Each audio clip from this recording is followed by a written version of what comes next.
கர்த்தர் நல்லவர். இந்த நாளிலே ஆதியாகமம் 37ஆம் அதிகாரம் முதல் 50ஆம் அதிகாரம் வரைக்கும் வாசிக்க போகிறோம்.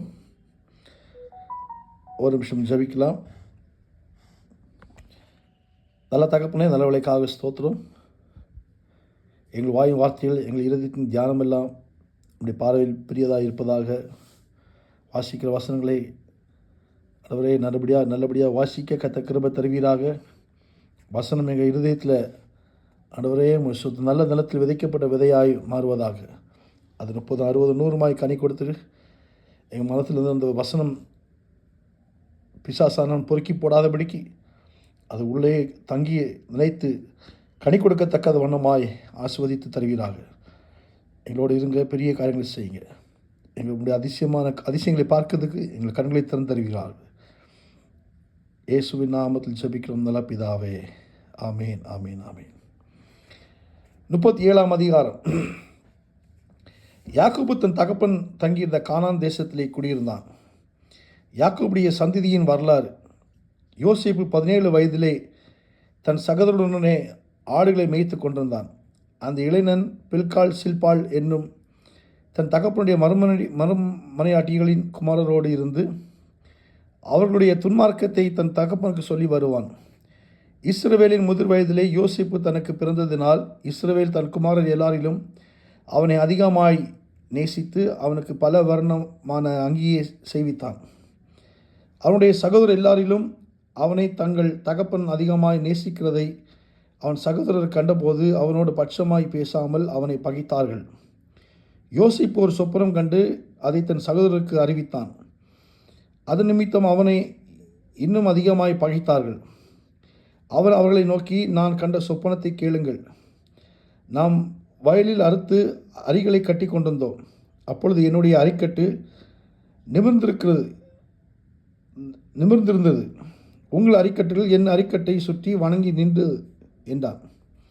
அப்பொழுது அவன் சகோதரர் அவனை பார்த்து, நீ எங்கள் மேல் துரைத்தனம் பண்ணுவாயோ, நீ எங்களை ஆளப் போகிறாயோ என்று சொல்லி அவன் சொப்பனங்களின் நிமித்தமும் அவன் வார்த்தைகளின் நிமித்தமும் இன்னும் அதிகமாய் பகைத்தார்கள். அவன் வேறொரு சொப்பனம் கண்டு தன் சகோதரரை நோக்கி, நான் இன்னும் ஒரு சொப்பனத்தை கண்டேன். சூரியனும் சந்திரனும் 11 நட்சத்திரங்களும் என்னை வணங்கினது என்றான். இதை அவன் தன் தகப்பனுக்கு தன் சகோதரருக்கும் சொன்னபோது அவன் தகப்பன் அவனை பார்த்து, நீ கண்ட இந்த சொப்பனம் என்ன? நானும் உன் தாயாரும் உன் சகோதரரும் தரை மட்டும் குனிந்து உன்னை வணங்க வருவோமோ என்று அவனை கடிந்து கொண்டான். அவன் சகோதரர் அவன் மேல் பொறாமை கொண்டார்கள். அவன் தகப்பனோ அவன் சொன்னதை மனதில் வைத்து கொண்டான். பின்பு அவன் சகோதரர் சீகேமிலே தங்கள் தகப்பனுடைய ஆடுகளை மேய்க்கப் போனார்கள். அப்பொழுது இஸ்ரவேல் யோசேப்பை நோக்கி, உன் சகோதரர் சீகேமிலே ஆடுகளை மேய்க்கிறார்கள் அல்லவா, உன்னை அவர்களிடத்தில் அனுப்புகிறேன் வா என்றான். அவன் இதோ போகிறேன் என்றான். அப்பொழுது அவன், நீ போய் உன் சகோதரருடைய சேமம் எப்படி என்றும் ஆடுகள் எப்படி இருக்கிறது என்றும் பார்த்து எனக்கு மறு செய்தி கொண்டு வா என்று அவனுக்கு சொல்லி எப்ரோன் பள்ளத்தாக்கிலே இருந்து அவனை அனுப்பினான். அந்தபடியே அவன் சீகேமுக்கு போனான். அப்பொழுது ஒரு மனிதன் அவன் வெளியிலே வழி தப்பி திரிகிறதை கண்டு, என்ன தேடுகிறாய் என்று அவனை கேட்டான். அதற்கு அவன், என் சகோதரரை தேடுகிறேன், அவர்கள் எங்கே ஆடு மேய்க்கிறார்கள் என்று சொல்லும் என்றான். அந்த மனிதன், அவர்கள் இவ்விடத்திலிருந்து போய்விட்டார்கள், தோத்தானுக்கு போவோம் என்று அவர்கள் சொல்ல கேட்டேன் என்றான். அப்பொழுது யோசேப்பு தன் சகோதரரை தொடர்ந்து போய் அவர்களை தோத்தானிலே கண்டுபிடித்தான். அவர்கள் அவனை தூரத்தில் வர கண்டு அவன் தங்களுக்கு சமீபமாய் வரும் முன்னே அவனை கொலை செய்யும்படி சதி யோசனை பண்ணி ஒருவரை ஒருவர் நோக்கி, இதோ சொப்பனக்காரன் வருகிறான், நாம் அவனை கொண்டு இந்த குழிகளில் ஒன்றில் அவனை போட்டு ஒரு துஷ்ட மிருகம் அவனை பட்சித்தது என்று சொல்லுவோம், வாருங்கள், அவனுடைய சொப்பனங்கள் எப்படி முடியும் பார்ப்போம் என்றார்கள். ரூபன் அதை கேட்டு அவனை அவர்கள் கைக்கு தப்புவித்து அவனை அவன் தகப்பனிடத்துக்கு திரும்பவும் கொண்டு போக மனதுள்ளவனாய் அவர்களை நோக்கி, அவனை கொல்ல வேண்டாம், நீங்கள் இரத்தம் சிந்தலாகாது, நீங்கள் அவன் மேல் கை வையாமலும் அவன் மேல் வனாந்திரத்தில் உள்ள இந்த குழியில் போட்டு விடுங்கள் என்று சொல்லி இவ்விதமாய் ரூபன் அவனை அவர்கள் கைக்கு தப்புவித்தான். யோசிப்பு தன் சகோதரத்தில் சேர்ந்தபோது யோசிப்பு உடுத்தி கொண்டிருந்த பலவர்ண அங்கியே அவர்கள் கலட்டி அவனை எடுத்து அந்த குழியிலே போட்டார்கள். அது தண்ணீர் இல்லாத வெறும் குழியாக இருந்தது.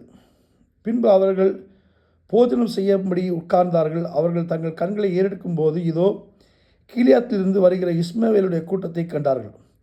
அவர்கள் எகிப்துக்கு கொண்டு போகும்படி கந்த வர்க்கங்களையும் பிசின் தைலத்தையும் வெள்ளைப்போளத்தையும் ஒட்டகங்கள் மேல் ஏற்றி கொண்டு வந்தார்கள். அப்பொழுது யூதா தன் சகோதரரை நோக்கி, நாம் நம்முடைய சகோதரனை கொன்று அவன் இரத்தத்தை மறைப்பதினால் லாபம் என்ன? அவனை இந்த இஸ்மவேலருக்கு வெற்றி போடுவோம், வாருங்கள், நமது கை அவன் மேல் படாதிருப்பதாக. அவன் நம்முடைய சகோதரனும் நம்முடைய மாம்சமாய் இருக்கிறானே என்றான். அவன் சகோதரர் அவன் சொல்லுக்கு இணங்கினார்கள். அந்த வர்த்தகரான மீதியானியர் கடந்து போகிற போது அவர்கள் யோசேப்பை அந்த குழியிலிருந்து தூக்கி எடுத்து அவனை இஸ்மவேலர் கையில் 20 வெள்ளிக்காசுக்கு விற்று போட்டார்கள். அவர்கள் யோசேப்பை எகிப்திற்கு கொண்டு போனார்கள். பின்பு ரூபன் அந்த குழியினிடத்திற்கு திரும்பி போன போது யோசிப்பு குழியில் இல்லை என்று கண்டு தன் வஸ்திரங்களை கிழித்து கொண்டு தன் சகோதரத்துக்கு திரும்பி வந்து, இளைஞன் இல்லையே, ஐயோ, நான் எங்கே போவேன் என்றான்.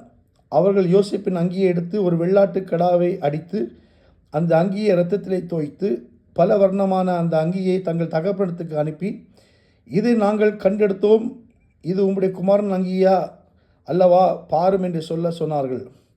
யாக்கோபு அதை கண்டு, இது என் குமாரனுடைய அங்கிதான், ஒரு துஷ்ட மிருகம் அவனை பட்சித்து போட்டது, யோசிப்பு பீருண்டு போனான் என்று புலம்பி தன் வஸ்திரங்களை கிழித்து தன் அறையிலே இரட்டு கட்டி கொண்டு அநேக நாள் தன் குமாரனுக்காக துக்கித்து கொண்டிருந்தான்.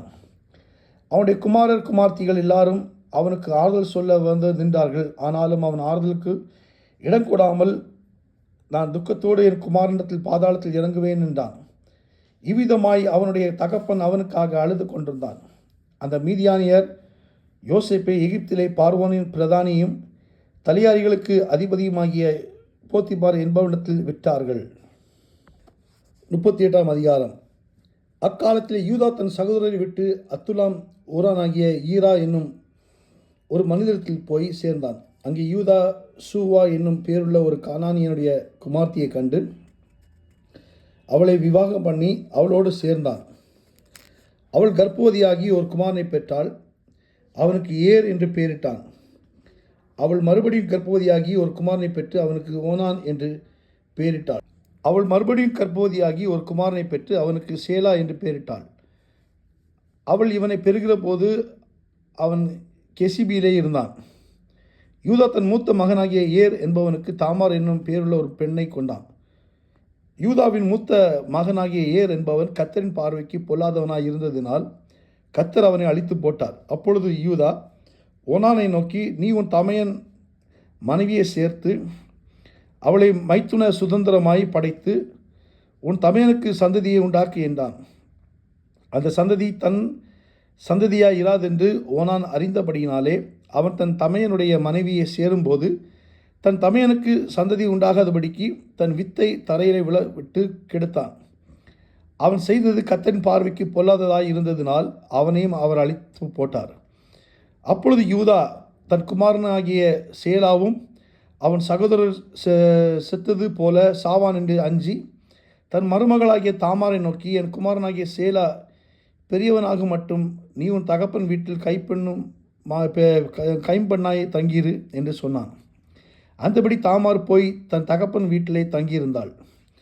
அநேக நாள் சென்ற பின் சூவாவின் குமார்த்தியாகிய யூதாவின் மனைவி மரித்தாள்.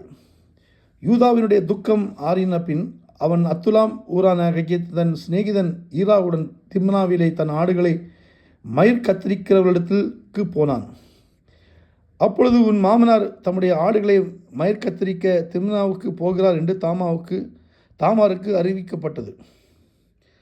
சேலா பெரியவனாகியும் தான் அவனுக்கு மனைவியாக கொடுக்கப்படவில்லை என்று அவள் கண்டபடியால் தன் பெண்மைக்குரிய வஸ்திரங்களை கலத்து போட்டு முக்காடிட்டு தன்னை மூடிக்கொண்டு திம்மனாவுக்கு போகிற வழியில் இருக்கிற நீரூற்றுகளுக்கு முன்பாக உட்கார்ந்தாள்.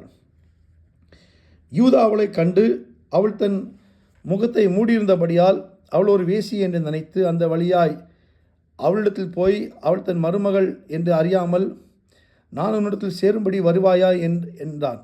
அதற்கு அவள், நீர் என்னிடத்தில் சேரும்படி எனக்கு என்ன தருவீர் என்றாள். அதற்கு அவன், நான் மந்தையிலிருந்து ஒரு வெள்ளாட்டுக்குட்டியை அனுப்புகிறேன் என்றான். அதற்கு அவள், நீர் அதை அனுப்பும் அளவும் ஒரு அடைமானம் கொடுப்பீரா என்றாள். அப்பொழுது அவன், நான் உனக்கு அடைமானமாக என்ன கொடுக்க வேண்டும் என்று கேட்டாள். அதற்கு அவள், உம்முடைய முத்திரை மோதிரமும் உம்முடைய ஆரமும் உம்முடைய கைக்கோலும் கொடுக்க வேண்டும் என்றாள். அவன் அவைகளை அவளுக்கு கொடுத்து அவளிடத்தில் சேர்ந்தான். அவள் அவனாலே கர்ப்பவதியாகி எழுந்து போய் தன் முக்காட்டை களைத்து தன் கைம்பெண்மைக்குரிய வஸ்திரங்களை உடுத்தி கொண்டாள். யூதா அந்த ஸ்திரீனிடத்தில் இருந்து அடைமானத்தை வாங்கி கொண்டு வரும்படி அத்துலாம் ஊரானாகிய தன் சிநேகிதன் கையில் ஒரு வெள்ளாட்டுக்குட்டியை கொடுத்து அனுப்பினான். அவன் அவளை காணாமல் அவ்விடத்து மனிதரை நோக்கி, வழி அண்டை நீரூற்றுகள் அருகே இருந்த தாசி எங்கே என்று கேட்டான். அதற்கு அவர்கள், இங்கே தாசி இல்லை என்றார்கள். அவன் யூதாவினிடத்தில் திரும்பி வந்து, அவளை காணோம், அங்கே தாசி இல்லை என்று அவ்விடத்து மனிதரும் சொல்லுகிறார்கள் என்றான். அப்பொழுது யூதா, இதோ இந்த ஆட்டுக்குட்டியை அனுப்பினேன், நீ அவளை காணவில்லை, நமக்கு அவகீர்த்தி வராதபடிக்கு அவள் அதை கொண்டு போனால் போகட்டும் என்றான். ஏறக்குறைய 3 மாதம் சென்ற பின்பு உன் மருமகளாகிய தாமார் வேசித்தனம் பண்ணினாள், அந்த வேசித்தனத்தினால் கர்ப்பவதியும் ஆனாள் என்று யூதாவுக்கு அறிவிக்கப்பட்டது. அப்பொழுது யூதா, அவளை வெளியே கொண்டு வாருங்கள், அவள் சுட்டரிக்கப்பட வேண்டும் என்றான். அவள் வெளியே கொண்டு வரப்பட்ட போது அவள் தன் மாமனிடத்துக்கு அந்த அடைமானதை அனுப்பி, இந்த பொருட்கள் உடையவன் எவனோ அவனாலே நான் கர்ப்பவதியானேன், இந்த முத்திரை மோதிரமும் இந்த ஆரமும் இந்த கோலும் யாருடையவைகள் பாரும் என்று சொல்லி அனுப்பினாள். யூதா அவைகளை பார்த்தறிந்து, என்னிலும் அவள் நீதி உள்ளவள், அவளை என் குமாரனாகிய சேலாவுக்கு கொடாமற் போனேனே என்றான். அப்புறம் அவன் அவளை சேரவில்லை. அவளுக்கு பிரசவ காலம் வந்தபோது அவள் கர்ப்பத்தில் 2 பிள்ளைகள் இருந்தன. அவள் பெறுகிற போது ஒரு பிள்ளை கையை நீட்டினது. அப்பொழுது மருத்துவச்சி அதன் கையை பிடித்து அதில் சிவப்பு நூலை கட்டி, இது முதலாவது வெளிப்பட்டது என்றாள். அது தன் கையை திரும்ப உள்ளே வாங்கி கொண்ட போது அதன் சகோதரன் வெளிப்பட்டான். அப்பொழுது அவள், நீ மீறி வந்தது என்ன? இந்த மீறுதல் உண்மையில் நிற்கும் என்றாள். அதனாலே அவனுக்கு பாரேஸ் என்று பெயரிடப்பட்டது. பிற்பாடு கையில் சிவப்பு நூல் கட்டியிருந்த அவனுடைய தம்பி வெளிப்பட்டான், அவனுக்கு சேரா என்று பெயரிடப்பட்டது. 39ஆம் அதிகாரம். யோசேப்பு எகிப்துக்கு கொண்டு போகப்பட்டான். பார்வோனுடைய பிரதானியும் தலையாரிகளுக்கு அதிபதியுமாகிய போத்திபார் என்னும் எகிப்து தேசத்தான் அவனை அவ்விடத்திற்கு கொண்டு வந்து இஸ்மவேலிடத்தில் விலைக்கு வாங்கினான். கர்த்தர் யோசேப்போடு இருந்தார், அவன் காரிய சித்தி உள்ளவனானான். அவன் எகிப்தனாகிய தன் எஜமானுடைய வீட்டிலே இருந்தான்.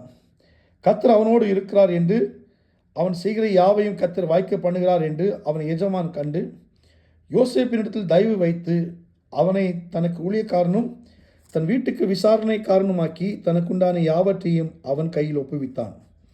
அவனை தன் வீட்டுக்கும் தனக்குண்டான எல்லாவற்றுக்கும் விசாரணை காரனாக்கினது முதற்கொண்டு கர்த்தர் யோசேப்பின் நிமித்தம் அந்த எகிப்தின் வீட்டை ஆசீர்வதித்தார். வீட்டிலும் வெளியிலும் அவனுக்குண்டானவைகள் எல்லாவற்றிலும் கர்த்தருடைய ஆசீர்வாதம் இருந்தது. ஆகையால் அவன் தனக்கு உண்டானதையெல்லாம் யோசேப்பின் கையிலே ஒப்பு கொடுத்து விட்டு, தான் புசிக்கிற போஜனம் தவிர தன்னிடத்திலிருந்து மற்ற ஒன்றையும் குறித்து விசாரியாதிருந்தான். யோசேப்பு அழகான ரூபமும் சௌந்தரிய முகமும் உள்ளவனுமாயிருந்தான். சில நாள் சென்ற பின் அவனுடைய எஜமானின் மனைவி யோசேப்பின் மேல் கண் போட்டு, என்னோடு சேரு என்றாள். அவனோ தன் எஜமானுடைய மனைவியின் சொல்லுக்கு இணங்காமல் அவளை நோக்கி, இதோ வீட்டிலே என்னிடத்தில் இருக்கிறவைகளில் யாதொன்றையும் குறித்து என் ஆண்டவன் விசாரியாமல் தனக்குண்டான எல்லாவற்றையும் என் கையில் ஒப்பித்திருக்கிறார். இந்த வீட்டில் என்னிலும் பெரியவன் இல்லை. நீ யாருடைய மனைவியாக இருக்கிறபடியால், நீ அவருடைய மனைவியாக இருக்கிறபடியால் உன்னை தவிர வேறு ஒன்றையும் அவர் எனக்கு விலக்கி வைக்கவில்லை. இப்படி இருக்க நான் இத்தனை பெரிய பொல்லாங்குக்கு உடன்பட்டு தேவனுக்கு விரோதமாய் பாவம் செய்வது எப்படி என்றான். அவள் நித்தம் யோசேப்போடு இப்படி பேசி கொண்டு வந்தும் அவன் அவளுடனே சேரவும் அவளுடனே இருக்கவும் சம்மதிக்கவில்லை. இப்படி இருக்கும்போது ஒரு நாள் அவன் தன் வேலையை செய்கிறதுக்கு வீட்டுக்குள் போனான். வீட்டு மனிதரில் ஒருவரும் வீட்டில் இல்லை. அப்பொழுது அவள் அவனுடைய வஸ்திரத்தை பற்றி பிடித்து, என்னோடு சேரு என்றாள். அவனோ தன் வஸ்திரத்தை அவள் கையில் விட்டு வெளியே ஓடிப்போனான். அவன் தன் வஸ்திரத்தை அவள் கையிலே விட்டு வெளியே ஓடிப்போனதை அவள் கண்டபோது அவள் தன் வீட்டு மனிதரை கூப்பிட்டு, பாருங்கள், எபிரேய மனுஷன் நம்மிடத்தில் சரசரம் பண்ணும்படிக்கு அவனை நமக்குள் கொண்டு வந்தார். அவன் என்னோடு சேரும்படிக்கு என்னிடத்தில் வந்தான். நான் மிகுந்த சத்தமிட்டு கூப்பிட்டேன். நான் சத்தமிட்டு கூப்பிடுகிறதை அவன் கேட்டு தன் வஸ்திரத்தை என்னிடத்தில் விட்டு வெளியே ஓடிப்போய் விட்டான் என்று சொன்னாள். அவனுடைய எஜமான் வீட்டுக்கு வருமளவும் அவனுடைய வஸ்திரத்தை தன்னிடத்தில் வைத்திருந்து அவனை நோக்கி, நீர் நம்மிடத்தில் கொண்டு வந்த அந்த எபிரேய வேலைக்காரன் சரசரம் பண்ணும்படிக்கு என்னிடத்தில் வந்தான். அப்பொழுது நான் சத்தமிட்டு கூப்பிட்டேன். அவன் தன் வஸ்திரத்தை என்னிடத்தில் விட்டு வெளியே ஓடிப்போனான் என்றாள். உம்முடைய வேலைக்காரன் எனக்கு இப்படி செய்தான் என்று தன் மனைவி தன்னோடு சொன்ன வார்த்தைகளை அவனுடைய எஜமான் கேட்டபோது அவனுக்கு கோபம் உண்டது. யோசேப்பின் எஜமான் அவனை பிடித்து ராஜாவின் கட்டளையால் காவலில் வைக்கப்பட்டவர்கள் இருக்கும் சிறைச்சாலையிலே அவனை ஒப்புவித்தான். அந்த சிறைச்சாலையில் அவன் இருந்தான். கர்த்தரோ யோசேப்போடு இருந்து அவன் மேல் கிருபை வைத்து சிறைச்சாலை தலைவனுடைய தயவு அவனுக்கு கிடைக்கும்படி செய்தார். சிறைச்சாலை தலைவன் சிறைச்சாலையிலே வைக்கப்பட்ட யாவரையும் யோசேப்பின் கையிலே ஒப்புவித்தான். அங்கே அவர்கள் செய்வதெல்லாவற்றையும் யோசேப்பு செய்வித்தான். கர்த்தர் அவனோடு இருந்தபடியினாலும் அவன் எதை செய்தானோ அதை கர்த்தர் வாய்க்க பண்ணினபடியினாலும் அவன் வசமாயிருந்த யாதொன்றையும் குறித்து சிறைச்சாலை தலைவன் விசாரிக்கவில்லை. 40ஆம் அதிகாரம். இந்த நடவடிக்கைகளுக்கு பின்பு எகிப்து ராஜாவுக்கு பானபாத்திரக்காரனும் சுயம்பாகியும் எகிப்து ராஜாவாகிய தங்கள் ஆண்டவனுக்கு குற்றம் செய்தார்கள். பார்வோன் தன் பானபாத்திரக்காரரின் தலைவனும் சுயம்பாகிகளின் தலைவனும் ஆகிய இவ்விரண்டு பிரதானிகள் மேலும் கடும் கோபம் கொண்டு அவர்கள் யோசிப்பு வைக்கப்பட்டிருந்த இடம் தலியாரிகளின் அதிபதியின் வீடுமாகிய சிறைச்சாலையிலே காவல் பண்ணி வைத்தான். தலியாரிகள் அதிபதி அவர்களை விசாரிக்கும்படி யோசேப்பின் வசத்தில் ஒப்புவித்தான். அவன் அவர்களை விசாரித்து வந்தான். அவர்கள் அநேக நாள் காவலில் இருந்தார்கள். எகிப்து ராஜாவுக்கு பானபாத்திரக்காரனும் சுயம்பாகியுமாகிய அவ்விரண்டு பேரும் சிறைச்சாலையில் இருக்கும்போது ஒரே ராத்திரியிலே வெவ்வேறு பொருள் கொண்ட சொப்பனம் கண்டார்கள். காலமே யோசேப்பு அவர்களிடத்தில் போய் அவர்களை பார்க்கும்போது அவர்கள் கலங்கி இருந்தார்கள். அப்பொழுது அவன் தன் எஜமானுடைய வீட்டில் தன்னோட காவல் பண்ணப்பட்டிருந்த பார்வோனுடைய பிரதானிகளை நோக்கி, உங்கள் முகங்கள் இன்று துக்கமாக இருக்கிறது என்ன என்று கேட்டான். அதற்கு அவர்கள், சொப்பனம் கண்டோம், அதற்கு அர்த்தம் சொல்லுகிறவன் ஒருவனும் இல்லை என்றார்கள். அதற்கு யோசேப்பு, சொப்பனத்துக்கு அர்த்தம் சொல்வதில் தேவனுக்குரியவதல்லவா? அவைகளை என்னிடத்தில் சொல்லுங்கள் என்றான். அப்பொழுது பானபாத்திரக்காரனின் தலைவன் யோசேப்பை நோக்கி, என் சொப்பனத்தில் ஒரு திராட்சை செடி எனக்கு முன்பாக இருக்க கண்டேன். அந்த திராட்சை செடியில் 3 கொடிகள் இருந்தது. அது துளிர்க்கிறதாயிருந்தது. அதில் பூக்கள் மலர்ந்திருந்தது. அதன் குலைகள் பழுத்த பழங்களாயிருந்தது. பார்வோனுடைய பாத்திரம் என் கையில் இருந்தது. நான் அதன் பழங்களை பறித்து அவைகளை பார்வோனுடைய பாத்திரத்தில் பிழிந்து அந்த பாத்திரத்தை பார்வோனுடைய கையில் கொடுத்தேன் என்று தன் சொப்பனத்தை சொன்னான். அதற்கு யோசேப்பு, அந்த 3 கொடிகளும் 3 நாளைக்குள்ளே பார்வோன் உன் தலையை உயர்த்தி உன்னை மறுபடியும் உன் நிலையில் நிறுத்துவார். முன்னே அவருக்கு பானம் கொடுத்த வந்த வழக்கத்தின்படி பார்வோனின் பாத்திரத்தை அவர் கையில் கொடுப்பாய். இதுதான் அதன் அர்த்தம் என்று சொன்னதுமன்றி, நீ வாழ்வடைந்திருக்கும்போது என்னை நினைத்து என்மேல் தயவு வைத்து என் காரியத்தை பார்வோனுக்கு அறிவித்து இந்த இடத்திலிருந்து என்னை விடுதலாக்க வேண்டும். நான் எபிரேயருடைய தேசத்திலிருந்து களவாய் கொண்டு வரப்பட்டேன். என்னை இந்த காவல் கிடங்கில் வைக்கும்படிக்கு நான் இவ்விடத்தில் ஒன்றும் செய்யவில்லை என்று சொன்னான். அர்த்தம் நன்றாயிருக்கிறது என்று சுயம்பாகிகளின் தலைவன் கண்டு யோசேப்பை நோக்கி, நானும் என்ன சொப்பனத்தில் 3 வெள்ளை கூடைகள் என் தலைமையில் இருக்க கண்டேன். மேற்கூடையில் பார்வோனுக்காக சமைக்கப்பட்ட சகலவித பலகாரங்களிலும் கொஞ்சம் கொஞ்சம் இருந்தது. என் தலைமேல் கூடையில் இருந்தவைகளை பறவைகள் வந்து பட்சித்தது என்றான். அதற்கு யோசேப்பு, அந்த 3 கூடைகளும் 3 நாளாம். இன்னும் 3 நாளைக்குள்ளே பார்வோன் உன் தலையை உயர்த்தி உன்னை மரத்தில் தூக்கி போடுவார். அப்பொழுது பறவைகள் உன் மாம்சத்தை தின்னும். இதுதான் அதன் அர்த்தம் என்று சொன்னான். 3ஆம் நாள் பார்வோனுடைய ஜென்ம நாளாக இருந்தது. அவன் தன் ஊழியக்காரர் எல்லாருக்கும் விருந்து பண்ணி பானபாத்திரக்காரருடைய தலையையும் சுயம்பாகியுடைய தலைவன் தலையையும் தன் உத்தியோகஸ்தரின் நடுவே உயர்த்தி பானபாத்திரக்காரனின் தலைவனை பானம் கொடுக்கிற தன் உத்தியோகத்தில் மறுபடியும் வைத்தான். அந்தபடி அவன் பார்வனுடைய கைகளில் பாத்திரத்தை கொடுத்தான். சுயம்பாகிகளின் தலைவனையோ தூக்கி போட்டான். யோசிப்பு அவர்களுக்கு சொன்ன அர்த்தத்தின்படியே சம்பவித்தது. ஆனாலும் பானபாத்திரக்காரன் தலைவன் யோசிப்பை நினையாமல் அவனை மறந்து விட்டான். 41ஆம் அதிகாரம். 2 வருஷம் சென்ற பின்பு பார்வோன் ஒரு சொப்பனம் கண்டான். அது என்னவென்றால், அவன் நதி அண்டையில் நின்று கொண்டிருந்தான். அப்பொழுது அழகும் புஷ்டியுமான 7 பசுக்கள் நதியிலிருந்து ஏறி வந்து புல் மேய்ந்தது. அவைகளின் பின் அவலட்சணமும் கேவலமான வேறு 7 பசுக்கள் நதியிலிருந்து ஏறி வந்து நதி ஓரத்தில் மற்ற பசுக்கள் அண்டையில் நின்றது. அவலட்சணமும் கேவலமான பசுக்கள் அழகுக்கும் புஷ்டியுமான 7 பசுக்களை பட்சித்து போட்டது. இப்படி பார்வோன் கண்டு விழித்து கொண்டான். மறுபடியும் அவன் நித்திரை செய்து 2ஆம் விசையை ஒரு சொப்பனம் கண்டான். நல்ல செழுமையான 7 கதிர்கள் ஒரு தாளில் இருந்து ஓங்கி வளர்ந்தது. பின்பு சாவியானதும் கீழ்காட்டினாலும் தீயந்ததுமான 7 கதிர்கள் முளைத்தது. சாவியான கதிர்கள் செழுமையும் நிறைமேனியுமான அந்த 7 கதல்களை விழுங்கி போட்டது. அப்பொழுது பார்வோன் விழித்து கொண்டு அது சொப்பனம் என்ன என்று அறிந்தான். காலமே பார்வனுடைய மனம் கலங்கி கொண்டிருந்தது. அப்பொழுது அவன் எகிப்தில் உள்ள சகல மந்திரவாதிகளையும் சகல சாஸ்திரிகளையும் அழைப்பித்து அவர்களுக்கு தன் சொப்பனத்தை சொன்னான். ஒருவராலும் அதன் அர்த்தத்தை பார்வோனுக்கு சொல்லக்கூடாமற் போயிற்று. அப்பொழுது பானபாத்திரக்காரனின் தலைவன் பார்வோனை நோக்கி, நான் செய்த குற்றம் இன்றதென்று என் நினைவில் வந்தது.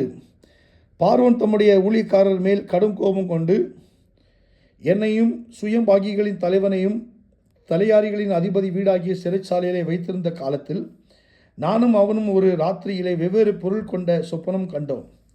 அப்பொழுது தலையாரிகளின் அதிபதிக்கு வேலைக்காரனாகிய எபிரெய பிள்ளையாண்டான் ஒருவன் அங்கே எங்களோடு இருந்தான். அவனிடத்தில் அவைகளை சொன்னோம். அவன் நாங்கள் கண்ட சொப்பனங்களுக்குரிய வெவ்வேறு அர்த்தத்தின்படியே எங்கள் சொப்பனத்தின் பயனை சொன்னான். அவன் எங்களுக்கு சொல்லிய அர்த்தத்தின்படியே நடந்தது. என்னை திரும்ப என் நிலையில் நிறுத்தி அவனை தூக்கி போடு வித்தார் என்றான். அப்பொழுது பார்வோன் யோசிப்பை அழைப்பித்தான். அவனை தீவிரமாய் காவல் கிடங்கிலிருந்து கொண்டு வந்தார்கள். அவன் சவரம் பண்ணி கொண்டு வேறு வஸ்திரம் தரித்து பார்வோனிடத்தில் வந்தான். பார்வோன் யோசிப்பை நோக்கி, ஒரு சொப்பனம் கண்டேன், அதன் அர்த்தத்தை சொல்ல ஒருவரும் இல்லை. நீ ஒரு சொப்பனத்தை கேட்டால் அதன் அர்த்தத்தை சொல்வாய் என்று உன்னை குறித்து நான் கேள்விப்பட்டேன் என்றார். அப்பொழுது யோசிப்பு பார்வோனுக்கு பிரதித்திரமாக, நான் அல்ல, தேவனை பார்வோனுக்கு மங்களமான உத்தரவு அருளி செய்வார் என்றான். பார்வோன் யோசிப்பை நோக்கி, என் சொப்பனத்தில் நான் நதி ஓரத்தில் நின்று கொண்டிருந்தேன். அழகும் புஷ்டியுமான 7 பசுக்கள் நதியிலிருந்து ஏறி வந்து புல் மேய்ந்தது. அவைகளின் பின் இளைத்ததும் மகா அவலட்சணமான கேவலமான வேறு 7 பசுக்கள் ஏறி வந்தது.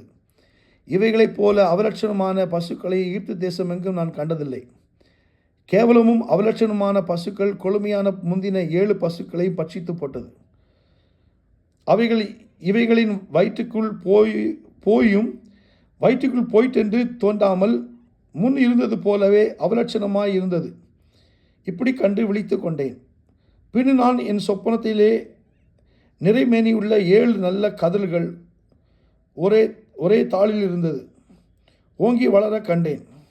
பின்பு ஆனவைகளும் கீழ்காட்டினால் தீயந்து பதறானவைகளுமான 7 கதர்கள் முளைத்தது. சாவியான கதர்கள் அந்த 7 நல்ல கதர்களை விழுங்கி போட்டது. இதை மந்திரவாதிகளிடத்தில் சொன்னேன். இதன் பொருள் எனக்கு விடுவிக்கிறவன் ஒருவனும் இல்லை என்றான். அப்பொழுது யோசிப்பு பார்வோனை நோக்கி, பார்வோனின் சொப்பனம் ஒன்றுதான். தேவன் தாம் செய்ய போகிறதை இன்னதென்று பார்வோனுக்கு அறிவித்திருக்கிறார். அந்த 7 நல்ல பசுக்களும் 7 வருஷமாம். அந்த 7 நல்ல கதல்களும் 7 வருஷமாம். சொப்பனம் ஒன்றே. அவைகளின் பின் ஏறி வந்த கேவலமான அவலட்சணமான 7 பசுக்களும் 7 வருஷமாம். கீழ்காட்டினால் தீந்து சாவியான 7 கதல்களும் 7 வருஷமாம். இவைகள் பஞ்சமுள்ள 7 வருஷமாமா. பார்வோனுக்கு நான் சொல்ல வேண்டிய காரியம் இதுவே. தேவன் தான் செய்ய போகிறதை பார்வோனுக்கு காண்பித்திருக்கிறார். எகிப்து தேசம் எங்கும் பரிபூர்ணமான விளைவு உண்டாயிருக்கும். 7 வருஷம் வரும். அதன் பின் பஞ்சம் உண்டாயிருக்கும். 7 வருஷம் வரும். அப்பொழுது எகிப்து தேசத்தில் அந்த பரிபூர்ணம் எல்லாம் மறைக்கப்பட்டு போகும். அந்த பஞ்சம் தேசத்தை பாழாக்கும்.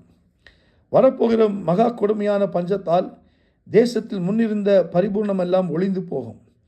இந்த காரியம் தேவனால் நிச்சயிக்கப்பட்டிருக்கிறது என்பதையும் தேவன் இதை சீக்கிரத்தில் செய்வார் என்பதை குறிக்கும் பொருட்டு இந்த சொப்பனம் பார்வோனுக்கு இரட்டித்தது. ஆகையால் விவேகமும் ஞானமுள்ள ஒரு மனுஷனை தேடி அவனை எகிப்து தேசத்துக்கு அதிகாரியாக பார்வோன் ஏற்படுத்துவாராக. இப்படி பார்வோன் செய்த தேசத்தின் மேல் விசாரணைக்காரரை வைத்து பரிபூர்ணமுள்ள 7 வருஷங்களில் எகிப்து தேசத்தில் விளையும் விளைச்சலில் 1/5 பங்கை வாங்கும்படி செய்வாராக. அவர்கள் வரப்போகிற நல்ல வருஷங்களில் விளையும் தானியங்களை எல்லாம் சேர்த்து பட்டணங்களில் ஆகாரம் உண்டாயிருக்கும்படிக்கு பார்வோனுடைய அதிகாரத்துக்குள்ளாக தானியங்களை பத்திரப்படுத்தி வைப்பார்களாக. தேசம் பஞ்சத்தினால் அழிந்து போகாதபடிக்கு அந்த தானியமும் இனி எகிப்து தேசத்தில் உண்டாகும் பஞ்சமுள்ள 7 வருஷங்களாக தேசத்திற்கு ஒரு வைப்பாயிருப்பதாக என்றான். இந்த வார்த்தை பார்வோனுடைய பார்வைக்கும் அவன் ஊழியக்காரர் எல்லாருடைய பார்வைக்கும் நன்றாய் கண்டது. அப்பொழுது பார்வோன் தன் ஊழியக்காரரை நோக்கி, தேவ ஆவி பெற்ற இந்த மனுஷனைப் போல வேறு ஒருவரும் உண்டோ என்றான். பின்பு பார்வோன் யோசேப்பை நோக்கி, தேவன் இவை எல்லாவற்றையும் உனக்கு வெளிப்படுத்தி இருக்கும்படி உன்னைப் போல விவேகமும் ஞானம் உள்ளவன் வேறு ஒருவரும் இல்லை. நீ அரண்மனைக்கு அதிகாரியாய் இருப்பாய்.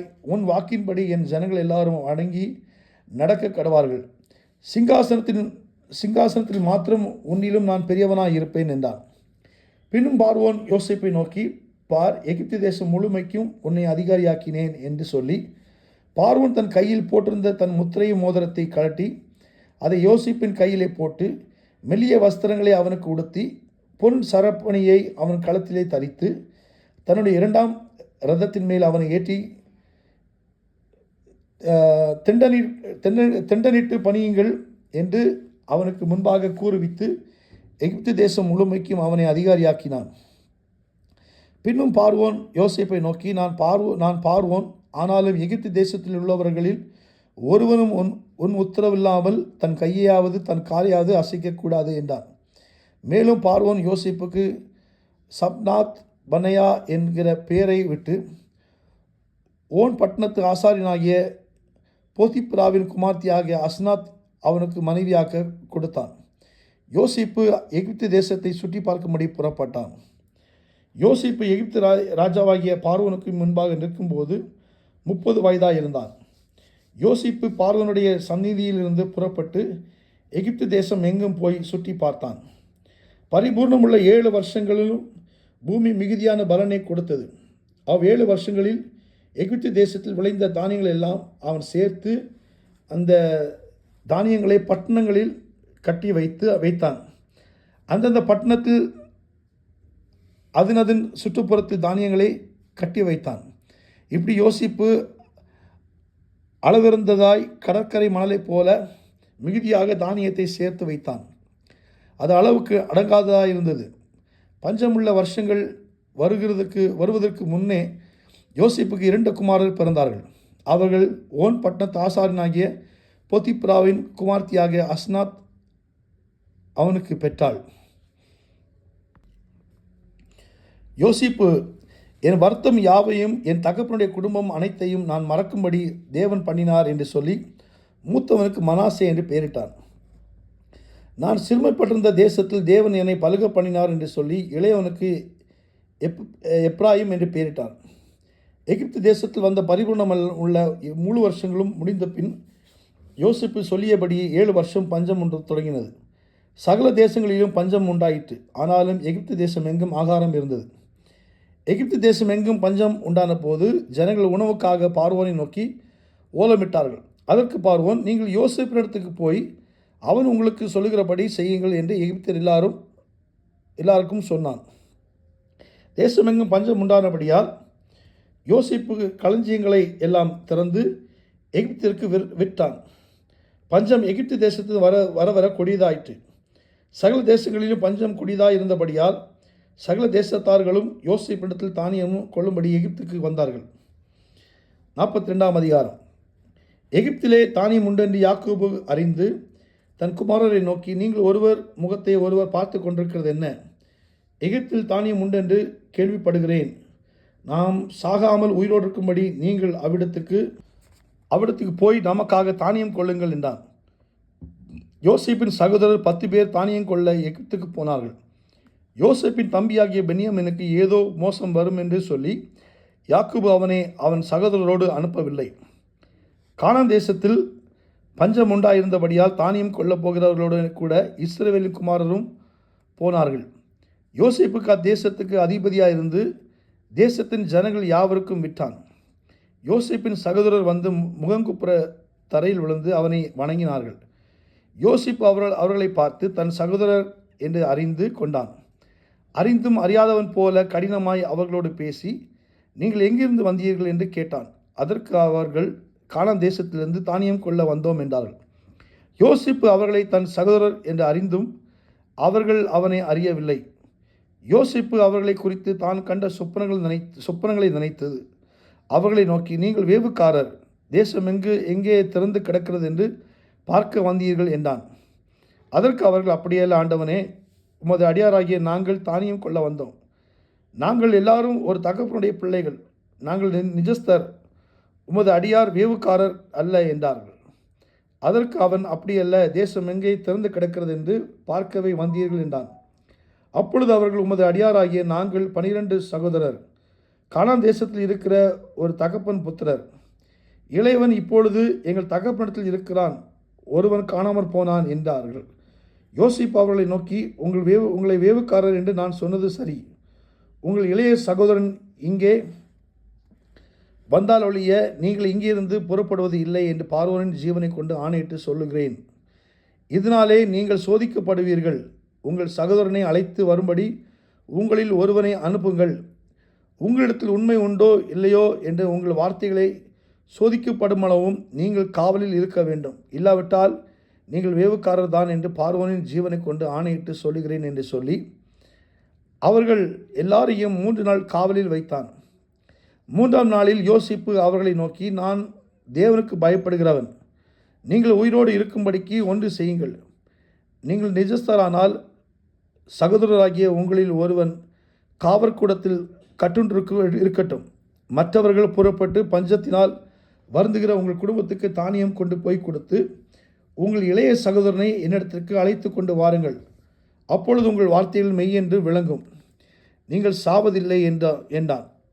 அவர்கள் அப்படியே செய்கிறதுக்கு இசைந்து, நம்முடைய சகோதரனுக்கு நாம் செய்த துரோகம் நம்மேல் சுமந்தது. அவன் நம்மை கெஞ்சி வேண்டிக் கொண்ட போது அவனுடைய மன வியாகுலத்தை நாம் கண்டும் அவனுக்கு செவிக்கொடாமற் போனோமே, ஆகையால் இந்த ஆபத்து நமக்கு நேரிட்டது என்று ஒருவரை ஒருவர் பார்த்து சொல்லி கொண்டார்கள். அப்பொழுது ரூபன் அவர்களை பார்த்து, இளைஞனுக்கு விரோதமாக பாவம் செய்யாதிருங்கள் என்று நான் உங்களுக்கு சொல்லவில்லையா? நீங்கள் கேளாமல் போனீர்கள். இப்பொழுதோ இதோ அவன் இரத்தப்பழி நம்மிடத்தில் வாங்கப்படுகிறது என்றான். யோசேப்பு துபாசியை கொண்டு அவர்களிடத்தில் பேசினபடியால் தாங்கள் சொன்னது அவனுக்கு தெரியும் என்று அறியாதிருந்தார்கள். அவன் அவர்களை விட்டு அப்புறம் போய் அழுது திரும்ப அவர்களிடத்தில் வந்து அவர்களோடு பேசி அவர்களில் சிமியோனை பிடித்து அவர்கள் கண்களுக்கு முன்பாக கட்டுவித்தான். பின்பு அவர்கள் சாக்குகளை தானியத்தால் நிரப்பவும் அவர்கள் பணத்தை திரும்ப அவனவன் சாக்கிலே போடவும் வழிக்கு வேண்டிய ஆகாரத்தை கொடுக்கவும் யோசேப்பு கட்டளையிட்டான். அப்படியே அவர்களுக்கு செய்யப்பட்டது. அவர்கள் அந்த தானியத்தை தங்கள் கழுதைகள் மேல் ஏற்றிக்கொண்டு அவிடம் விட்டு புறப்பட்டு போனார்கள். தங்குகிற இடத்தில் அவர்கள் ஒருவன் தன் கழுதைக்கு தீவனம் போட தன் சாக்கை திறந்தபோது சாக்கின் வாயிலே தன் பணம் இருக்கிறதை கண்டு தன் சகோதரரை பார்த்து, என் பணம் திரும்ப வந்திருக்கிறது, இதோ அது என் சாக்கிலே இருக்கிறது என்றான். அப்பொழுது அவர்களுடைய இருதயம் சோர்ந்து போய் அவர்கள் பயந்து ஒருவரை ஒருவர் பார்த்து, தேவன் நமக்கு இப்படி செய்தது என்ன என்றார்கள். அவர்கள் கானான் தேசத்தில் உள்ள தங்கள் தகப்பனாகிய யாக்கோபினிடத்தில் வந்து தங்களுக்கு சம்பவித்தவைகளை எல்லாம் அவனுக்கு அறிவித்து, தேசத்துக்கு அதிபதியாக இருக்கிறவன் எங்களை தேசத்து வேவு பார்க்கிற வந்தவர்கள் என்று எண்ணி எங்களுடனே கடினமாய் பேசினான்.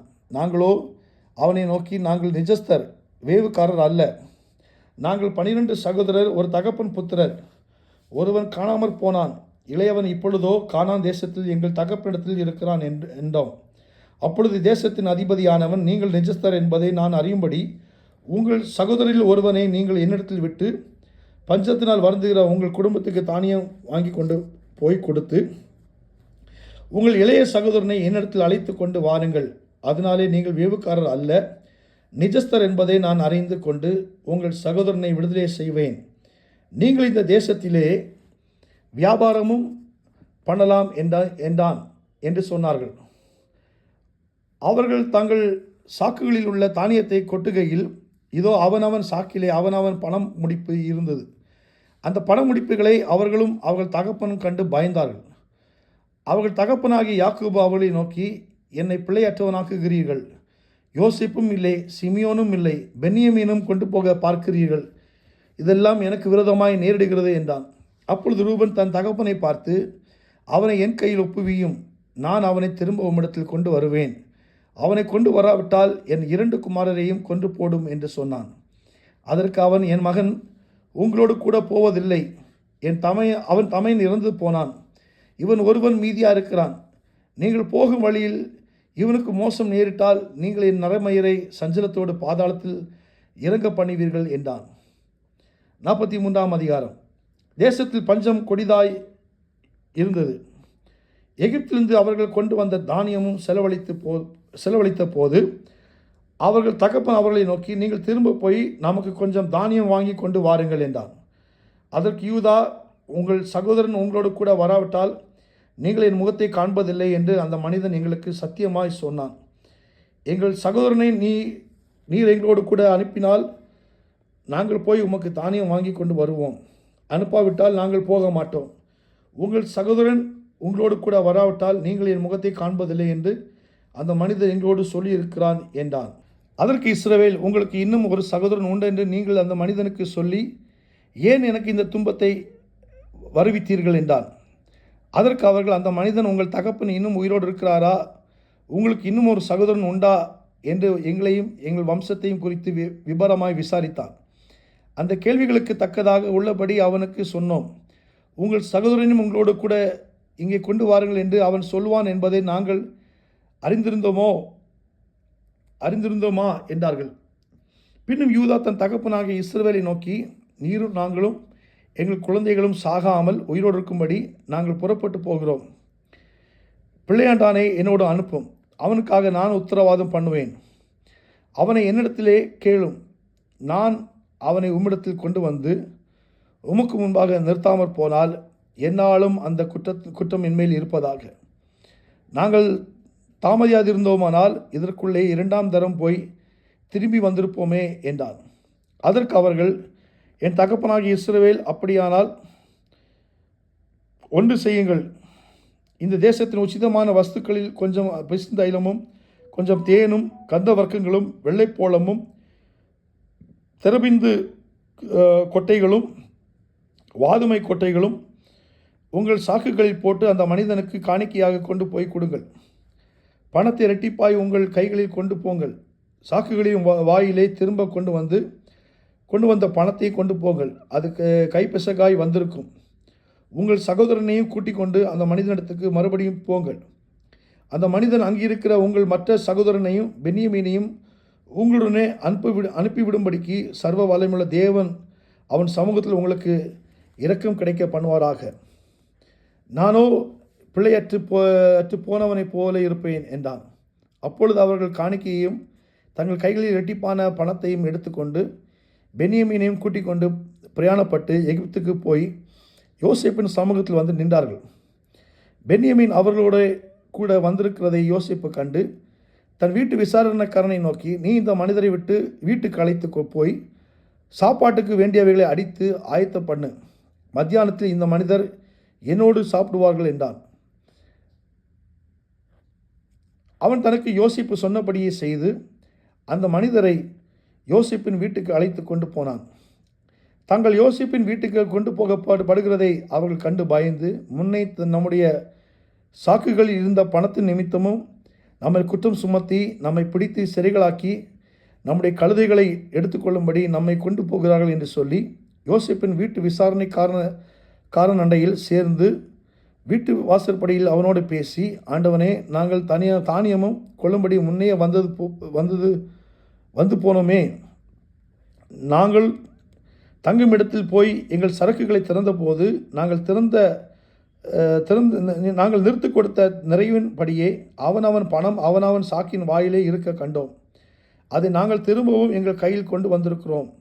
மேலும் தானியமும் கொள்ளும்படி வேறு பணமும் எங்கள் கையில் கொண்டு வந்திருக்கிறோம். நாங்கள் முன் கொடுத்த பணத்தை எங்கள் சாக்குகளில் போட்டது இன்னார் என்று அறியோம் என்றார்கள். அதற்கு அவன், உங்களுக்கு சமாதானம், பயப்பட வேண்டாம். உங்கள் தேவனும் உங்கள் தகப்பனுடைய தேவனுமாய் இருக்கிறவர் உங்கள் சாக்குகளில் அதை உங்களுக்கு புதியலாக கட்டளையிட்டார்.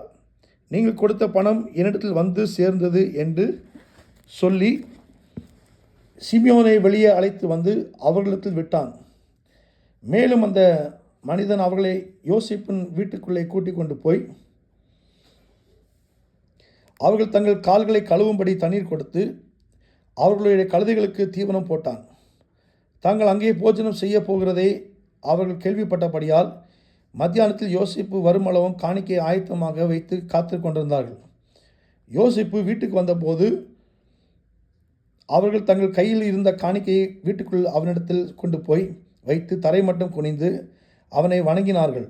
அப்பொழுது அவர்கள் சுக செய்தியை விசாரித்து, நீங்கள் சொன்ன முதிர் வயதான உங்கள் தகப்பன் சுகமாக இருக்கிறாரா, அவர் இன்னும் உயிரோடு இருக்கிறாரா என்று அவர்களிடத்தில் விசாரித்தான். அதற்கு அவர்கள், என் தகப்பனாராகிய உமது அடியேன் சுகமாக இருக்கிறார், இன்னும் உயிரோடு இருக்கிறார் என்று சொல்லி குனிந்து வணங்கினார்கள். அவன் தன் கண்களை ஏறெடுத்து தன் தாயை பெற்ற குமாரனாகிய தன் சகோதரனே பென்யமீனை கண்டு, நீங்கள் எனக்கு சொன்ன உங்கள் இளைய சகோதரன் இவன்தானா என்று கேட்டு, மகனே, தேவன் உனக்கு கிருபை செய்ய கடவார் என்றார். யோசேப்பின் உள்ளம் தன் சகோதரனுக்காக பொங்கினபடியால் அவன் அழுகிறதுக்கு இடம் தேடி துரிதமாய் அறைக்குள் போய் அங்கே அழுதான். பின்பு அவன் தன் முகத்தை கழுவி வெளியே வந்து தன்னை அடக்கி கொண்டு, போஜனம் வையுங்கள் என்றான். எகிப்தியர் எபிரேயரோடு சாப்பிட மாட்டார்கள். அப்படி செய்வது எகிப்தியருக்கு அருவருப்பாயிருக்கும். ஆகையால் அவர்களுக்கு தனிப்படவும் அவனோடு சாப்பிடுகிற எகிப்தியருக்கு தனிப்படவும் வைத்தார்கள். அவனுக்கு முன்பாக மூத்தவன் முதல் இளையவன் வரைக்கும் அவனவன் வயதின்படியே அவர்களை உட்கார வைத்தார்கள். அதற்காக அவர்கள் ஒருவர் பார்த்து ஆச்சரியப்பட்டார்கள். அவன் தனக்கு முன் வைக்கப்பட்டிருந்த போஜனத்தில் அவர்களுக்கு பங்கிட்டு அனுப்பினான். அவர்கள் எல்லாருடைய பங்குகளை பார்க்கிலும் பென்யமீனுடைய பங்கு 5 மடங்கு அதிகமாயிருந்தது. அவர்கள் பானம் பண்ணியும் அவனுடனே சந்தோஷமாயிருந்தார்கள். 44ஆம் அதிகாரம். பின்பு அவன் தன் வீட்டு விசாரணைக்காரனை நோக்கி, நீ இந்த மனிதருடைய சாக்குகளை அவர்கள் ஏற்றி கொண்டு போகத்தக்க பாரமாய் தானியத்தினால் நிரப்பி அவனவன் பணத்தை அவனவன் சாக்கின் வாயிலே போட்டு, இளையவனுடைய சாக்கில் வாயிலே வெள்ளி பாத்திரமாகிய என் பான பாத்திரத்தையும் தானியத்துக்கு அவன் கொடுத்த பானத்தையும் போடு என்று கட்டளையிட்டான். யோசேப்பு சொன்னபடியே அவன் செய்தான். அதிகாலையில் அந்த மனிதர்கள் தங்கள் கழுதைகளை ஓட்டிக்கொண்டு போகும்படி அனுப்பிவிடப்பட்டார்கள். அவர்கள் பட்டணத்தை விட்டு புறப்பட்டு வெகு தூரம் போவதற்கு முன்னே யோசேப்பு தன் வீட்டு விசாரணைக்காரனை நோக்கி, நீ புறப்பட்டு போய் அந்த மனிதரை பின்தொடர்ந்து அவர்களை பிடித்து, நீங்கள் நன்மைக்கு தீமை செய்தது என்ன? அது என் எஜமான் பானம் பண்ணும் பாத்திரம் அல்லவா? அது போன வகை ஞான திருஷ்டியால் அவருக்கு தெரியாதா? நீங்கள் செய்தது தகாத காரியம் என்று அவர்களுடைய சொல் என்றான். அவன் அவர்களை தொடர்ந்து பிடித்து தன்னிடத்தில் சொல்லியிருந்த வார்த்தைகளை அவர்களுக்கு சொன்னான். அதற்கு அவர்கள், எங்கள் ஆண்டவன் இப்படிப்பட்ட வார்த்தைகளை சொல்லுகிறது என்ன? இப்படிப்பட்ட காரியங்கள் உம்முடைய அடியாராகிய எங்களுக்கு வெகு தூரம். எங்கள் சாக்குகளின் வாயில் நாங்கள் கண்ட பணத்தை கானான் தேசத்திலிருந்து திரும்ப உம்மிடத்திற்கு கொண்டு வந்தோமே. நாங்கள் உம்முடைய எஜமானின் வீட்டிலிருந்து வெள்ளியாகிலும் பொன்னையாகிலும் திருடிக்கொண்டு போவோமோ? உம்முடைய அடியார்களுக்குள்ளே அது எவனிடத்திலும் காணப்படுமோ அவன் கொலை உண்ண கடவன். நாங்களும் எங்கள் ஆண்டவனுக்கு அடிமைகளாவோம் என்றார்கள். அதற்கு அவன், நீங்கள் சொன்னபடியே ஆகட்டும். எவனிடத்தில் அது காணப்படுமோ அவன் எனக்கு அடிமையாவான். நீங்கள் குற்றமற்றிருப்பீர்கள் என்றான். அப்பொழுது அவர்கள் துரிதமாய் அவனவன் தன் சாக்கையை தரையிலே இறக்கி தங்கள் சாக்குகளை திறந்து வைத்தார்கள். மூத்தவன் சாக்கு முதல் இளையவன் சாக்கு மட்டும் அவன் சோதிக்கும் போது அந்த பாத்திரம் பென்யமீனுடைய சாக்கிலே கண்டுபிடிக்கப்பட்டது. அப்பொழுது அவர்கள் தங்கள் வஸ்திரங்களை கிழித்து கொண்டு அவன் கழுதையின் மேல் பொதியை ஏற்றிக்கொண்டு பட்டணத்திற்கு திரும்பினார்கள். யூதாவும் அவன் சகோதரரும் யோசேப்பின் வீட்டுக்கு போனார்கள். யோசேப்பு அதுவரையும் அங்கே இருந்தான். அவனுக்கு முன்பாக தரையில் விழுந்தார்கள். யோசேப்பு அவர்களை நோக்கி, நீங்கள் என்ன காரியம் செய்தீர்கள்?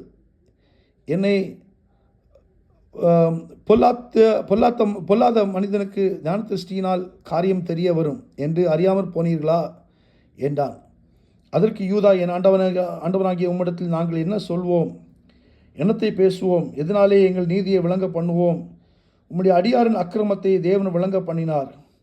பாத்திரத்தை வைத்திருக்கவனும் நாங்களும் என் ஆண்டவனுக்கு அடிமைகள் என்றான்.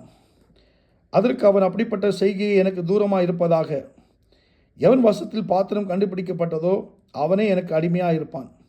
நீங்களோ சமாதானத்தோடு உங்கள் தகப்பனிடத்துக்கு போங்கள் என்றான். அப்பொழுது யூதா அவனடையில் சேர்ந்து, என் ஆண்டவனே, உமது அடியேன் உம்முடைய செவிகள் கேட்க ஒரு வார்த்தையை சொல்லுகிறேன், கேட்பீராக. அடியேன் மேல் உமது கோபம் மூளாதிருப்பதாக. நீர் பார்வோனுக்கு ஒப்பாய் இருக்கிறீர். உங்களுக்கு தகப்பனாவது சகோதரனாவது உண்டோ என்று என் ஆண்டவன் உம்முடைய அடியாரத்தில் கேட்டீர்.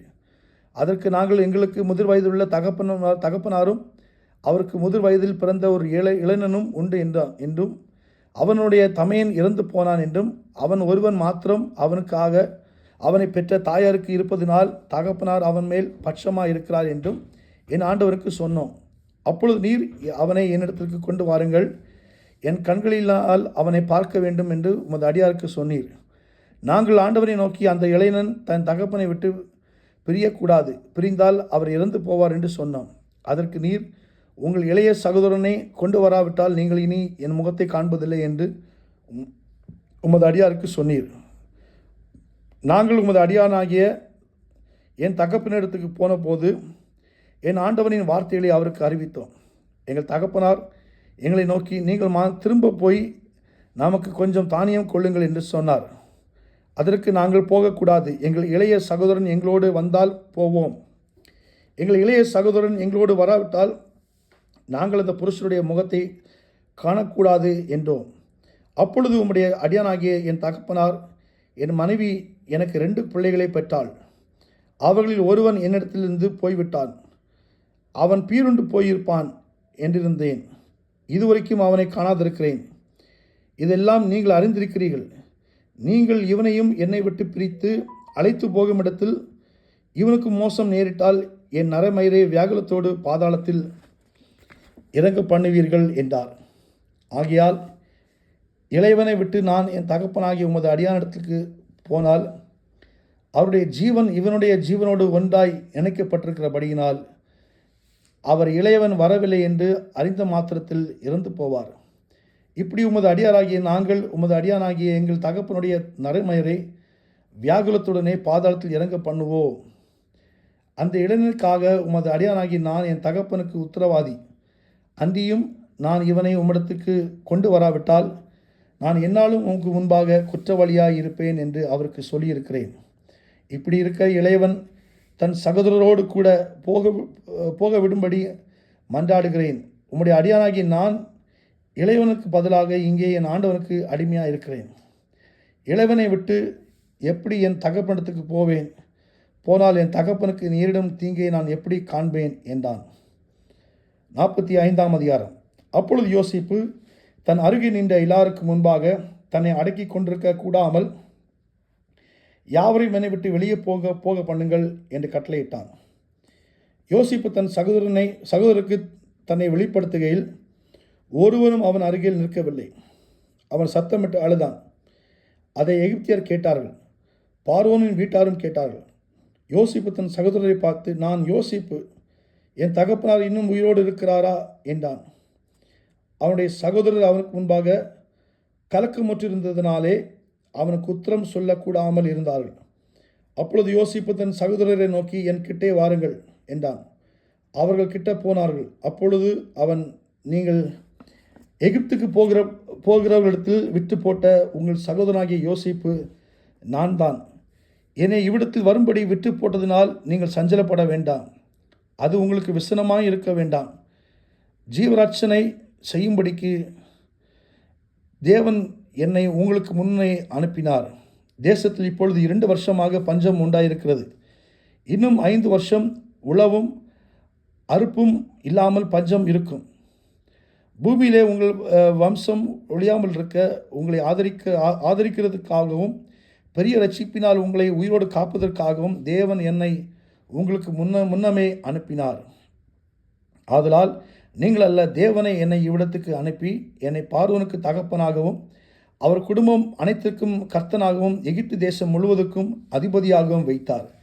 நீங்கள் சீக்கிரமாய் என் தகப்பனிடத்தில் போய், தேவன் என்னை எகிப்து தேசம் முழுவதுக்கும் அதிபதியாக வைத்தார், என்னிடத்தில் வாரும், தாமதிக்க வேண்டாம். நீரும் உம்முடைய பிள்ளைகளும் அவர்களுடைய பிள்ளைகளும் உம்முடைய ஆடு மாடுகளோடும் உமக்கு உண்டாயிருக்கிற யாவற்றோடும் கோசேன் நாட்டிலே வாசம் பண்ணி என் சமீபத்தில் இருக்கலாம். உமக்கும் உம்முடைய குடும்பத்தாருக்கும் உமக்கும் இருக்கிற யாவற்றுக்கும் வறுமை வராதபடிக்கு அங்கே உம்மை பராமரிப்பேன். இன்னும் 5 வருஷம் பஞ்சம் இருக்கும் என்று உம்முடைய குமாரனாகிய யோசேப்பு சொன்னான் என்று சொல்லுங்கள். இதோ உங்களோட பேசுகிறவராய் என் வாய்தான் என்பதை உங்கள் கண்களும் என் தம்பியுமாகிய பென்யாமீனின் கண்களும் காண்கிறதே. எகிப்தில் எனக்கு உண்டாயிருக்கிற சகல மகிமையும் நீங்கள் கண்ட யாவையும் என் தகப்பனுக்கு அறிவித்து அவர் சீக்கிரமாய் இவ்விடத்துக்கு வரும்படி செய்யுங்கள் என்று சொல்லி தன் தம்பியாகிய பென்யாமீனின் கழுத்தை கட்டிக்கொண்டு அழுதான். பென்யாமீனும் அவன் கழுத்தை கட்டிக்கொண்டு அழுதான். பின்பு தன் சகோதரர் யாவரையும் முத்தம் செய்து அவர்களை கட்டிக்கொண்டு அழுதான். அதற்கு பின் அவன் சகோதரர் அவனோடு சம்பாஷித்தார்கள். யோசேப்பின் சகோதரர் வந்தார்கள் என்கிற சமாசாரம் பார்வோன் அரண்மனையில் பிரசித்தமான போது பார்வோனும் அவனுடைய ஊழியக்காரனும் சந்தோஷம் அடைந்தார்கள். பார்வோன் யோசேப்பை நோக்கி, நீ உன் சகோதரரோடு சொல்ல வேண்டியது என்னவென்றால், உங்கள் கழுதைகளின் மேல் பொதியேற்றி கொண்டு புறப்பட்டு கானான் தேசத்துக்கு போய் உங்கள் தகப்பனையும் உங்கள் குடும்பத்தாரையும் கூட்டிக் கொண்டு என்னிடத்தில் வாருங்கள். நான் உங்களுக்கு எகிப்து தேசத்தின் நன்மையை தருவேன். தேசத்தின் கொழுமையை சாப்பிடுவீர்கள்.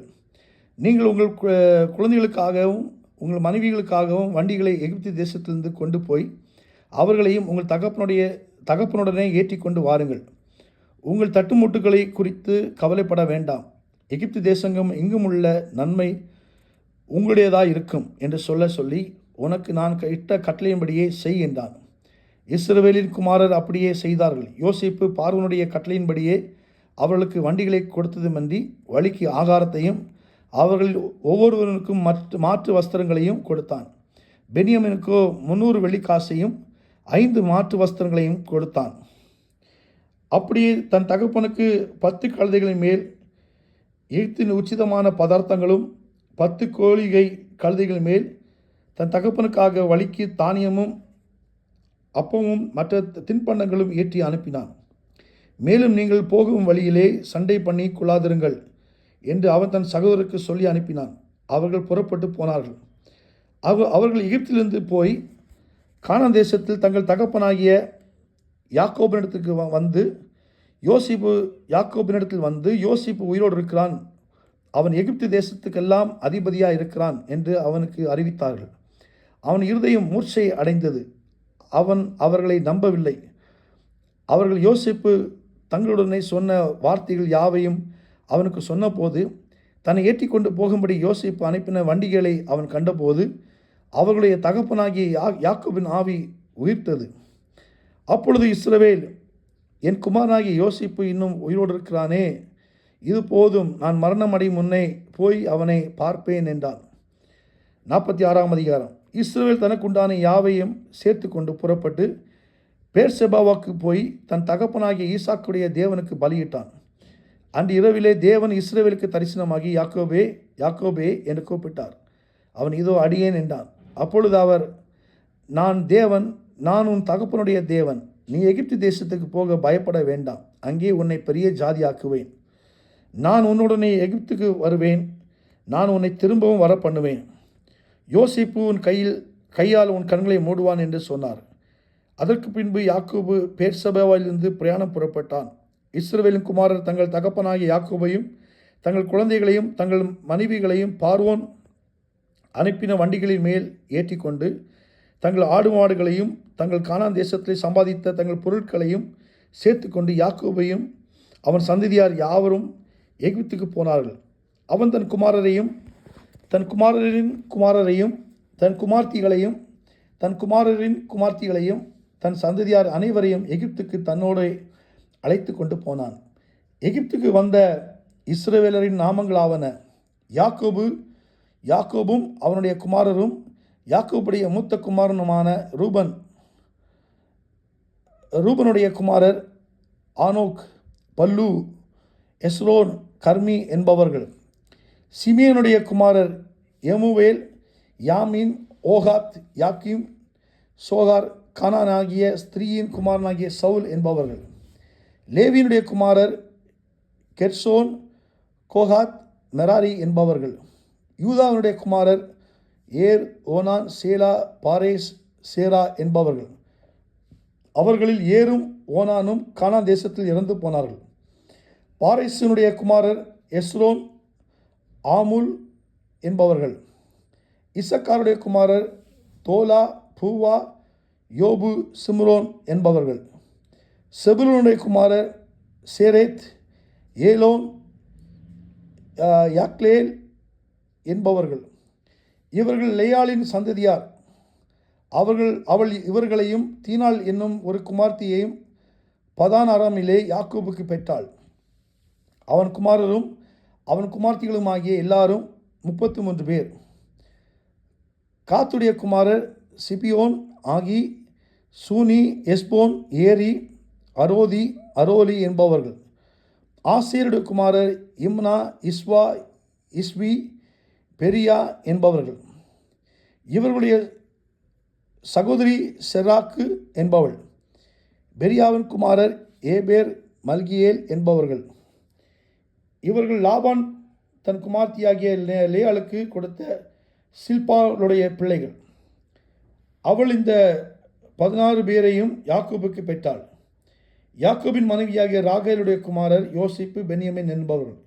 யோசிப்புக்கு எகிப்து தேசத்திலே மனாசேயும் எப்ராயிமும் பிறந்தார்கள். அவர்கள் ஓன் பட்டணத்து ஆசாரனாகிய போத்திப்ராவின் குமார்த்தியாகிய அஸ்னாத் அவனுக்கு பெற்றாள். பென்யமினுடைய குமாரர் பேலா, பிக்கேர், அஸ்பேல், கேரா, நாகமான், எகிரோஷ், முப்பிம், உப்பிம், அர்த்து என்பவர்கள். ராகேல் யாக்கோபுக்கு பெற்ற குமாரராகிய இவர்கள் எல்லாரும் 14 பேர். தானுடைய குமாரன் ஊசிம் என்பவன். நப்தலின் குமாரர் யாத்சியேல், கூனி, எத்சேர், சில்லோம் என்பவர்கள். இவர்கள் லாபான் தன் குமார்த்தியாகிய ராகேலுக்கு கொடுத்த பில்காள் யாக்கோபுக்கு பெற்றவர்கள். இவர்கள் எல்லாரும் 7 பேர். யாக்கோபுடைய குமாரரின் மனைவிகளை தவிர அவனுடைய கர்ப்ப பிறப்பாயிருந்து அவன் மூலமாக எகிப்திலே வந்தவர்கள் எல்லாரும் 66 பேர். யோசேப்புக்கு எகிப்திலே பிறந்த குமாரர் 2 பேர். ஆக எகிப்துக்கு போன யாக்கோபின் குடும்பத்தார் 70 பேர்.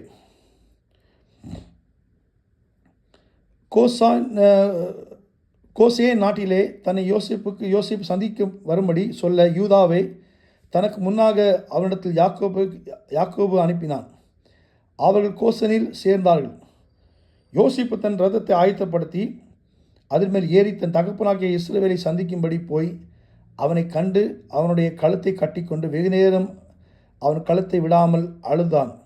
அப்பொழுது இஸ்ரவேல் யோசேப்பை பார்த்து, நீ இன்னும் உயிரோடு இருக்கிறாயே, நான் உன் முகத்தை கண்டேன், எனக்கு இப்போது மரணம் வந்தாலும் வரட்டும் என்றான். பின்பு யோசிப்பு தன் சகோதரரையும் தன் தகப்பனுடைய குடும்பத்தாரையும் நோக்கி, நான் பார்வோனிடத்துக்கு போய் கானான் தேசத்திலிருந்து என் சகோதரரும் என் தகப்பன் குடும்பத்தாரும் என்னிடத்தில் வந்திருக்கிறார்கள். அவர்கள் மேய்ப்பர்கள், ஆடு மாடுகளை மேய்க்கிறது அவர்கள் தொழில். அவர்கள் தங்கள் ஆடு மாடுகளையும் தங்களுக்குண்டான எல்லாவற்றையும் கொண்டு வந்தார்கள் என்று அவருக்கு சொல்லுகிறேன். பார்வோன் உங்களை அழைத்து உங்கள் தொழில் என்ன என்று கேட்டால், நீங்கள் கோசே நாட்டிலே குடியிருக்கும்படி அவனை நோக்கி, எங்கள் பிதாக்களைப் போல உமது அடியாராகிய நாங்களும் எங்கள் சிறு வயது முதல் இதுவரைக்கும் மேய்ப்பர்களாய் இருக்கிறோம் என்று சொல்லுங்கள். மேய்ப்பர்கள் எல்லாரும் எகிப்திற்கு அருவருப்பாய் இருக்கிறார்கள் என்றான். 47ஆம் அதிகாரம். யோசிப்பு பார்வோனிடத்தில் போய், என் தகப்பனும் என் சகோதரரும் தங்கள் ஆடு மாடுகளோடும் தங்களுக்கு உண்டான எல்லாவற்றோடும் கூட கானான் தேசத்திலிருந்து வந்தார்கள். இப்பொழுது கோசேன் நாட்டிலே இருக்கிறார்கள் என்று சொல்லி தன் சகோதரில் 5 பேரை பார்வோனுக்கு முன்பாக கொண்டு போய் நிறுத்தினான். பார்வோன் அவனுடைய சகோதரரை நோக்கி, உங்கள் தொழில் என்ன என்று கேட்டான்.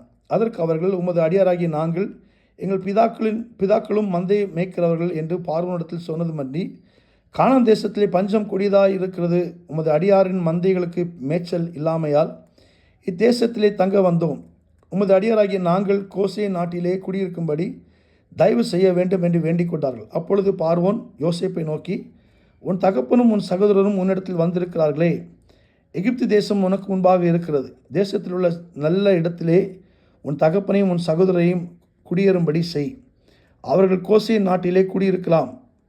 அவர்களுக்குள்ளே திறமை உள்ளவர்கள் உண்டென்று உனக்கு தெரிந்திருந்தால் அவர்களை என் ஆடு மாடுகளை விசாரிக்கிறதுக்கு தலைவராக வைக்கலாம் என்றான்.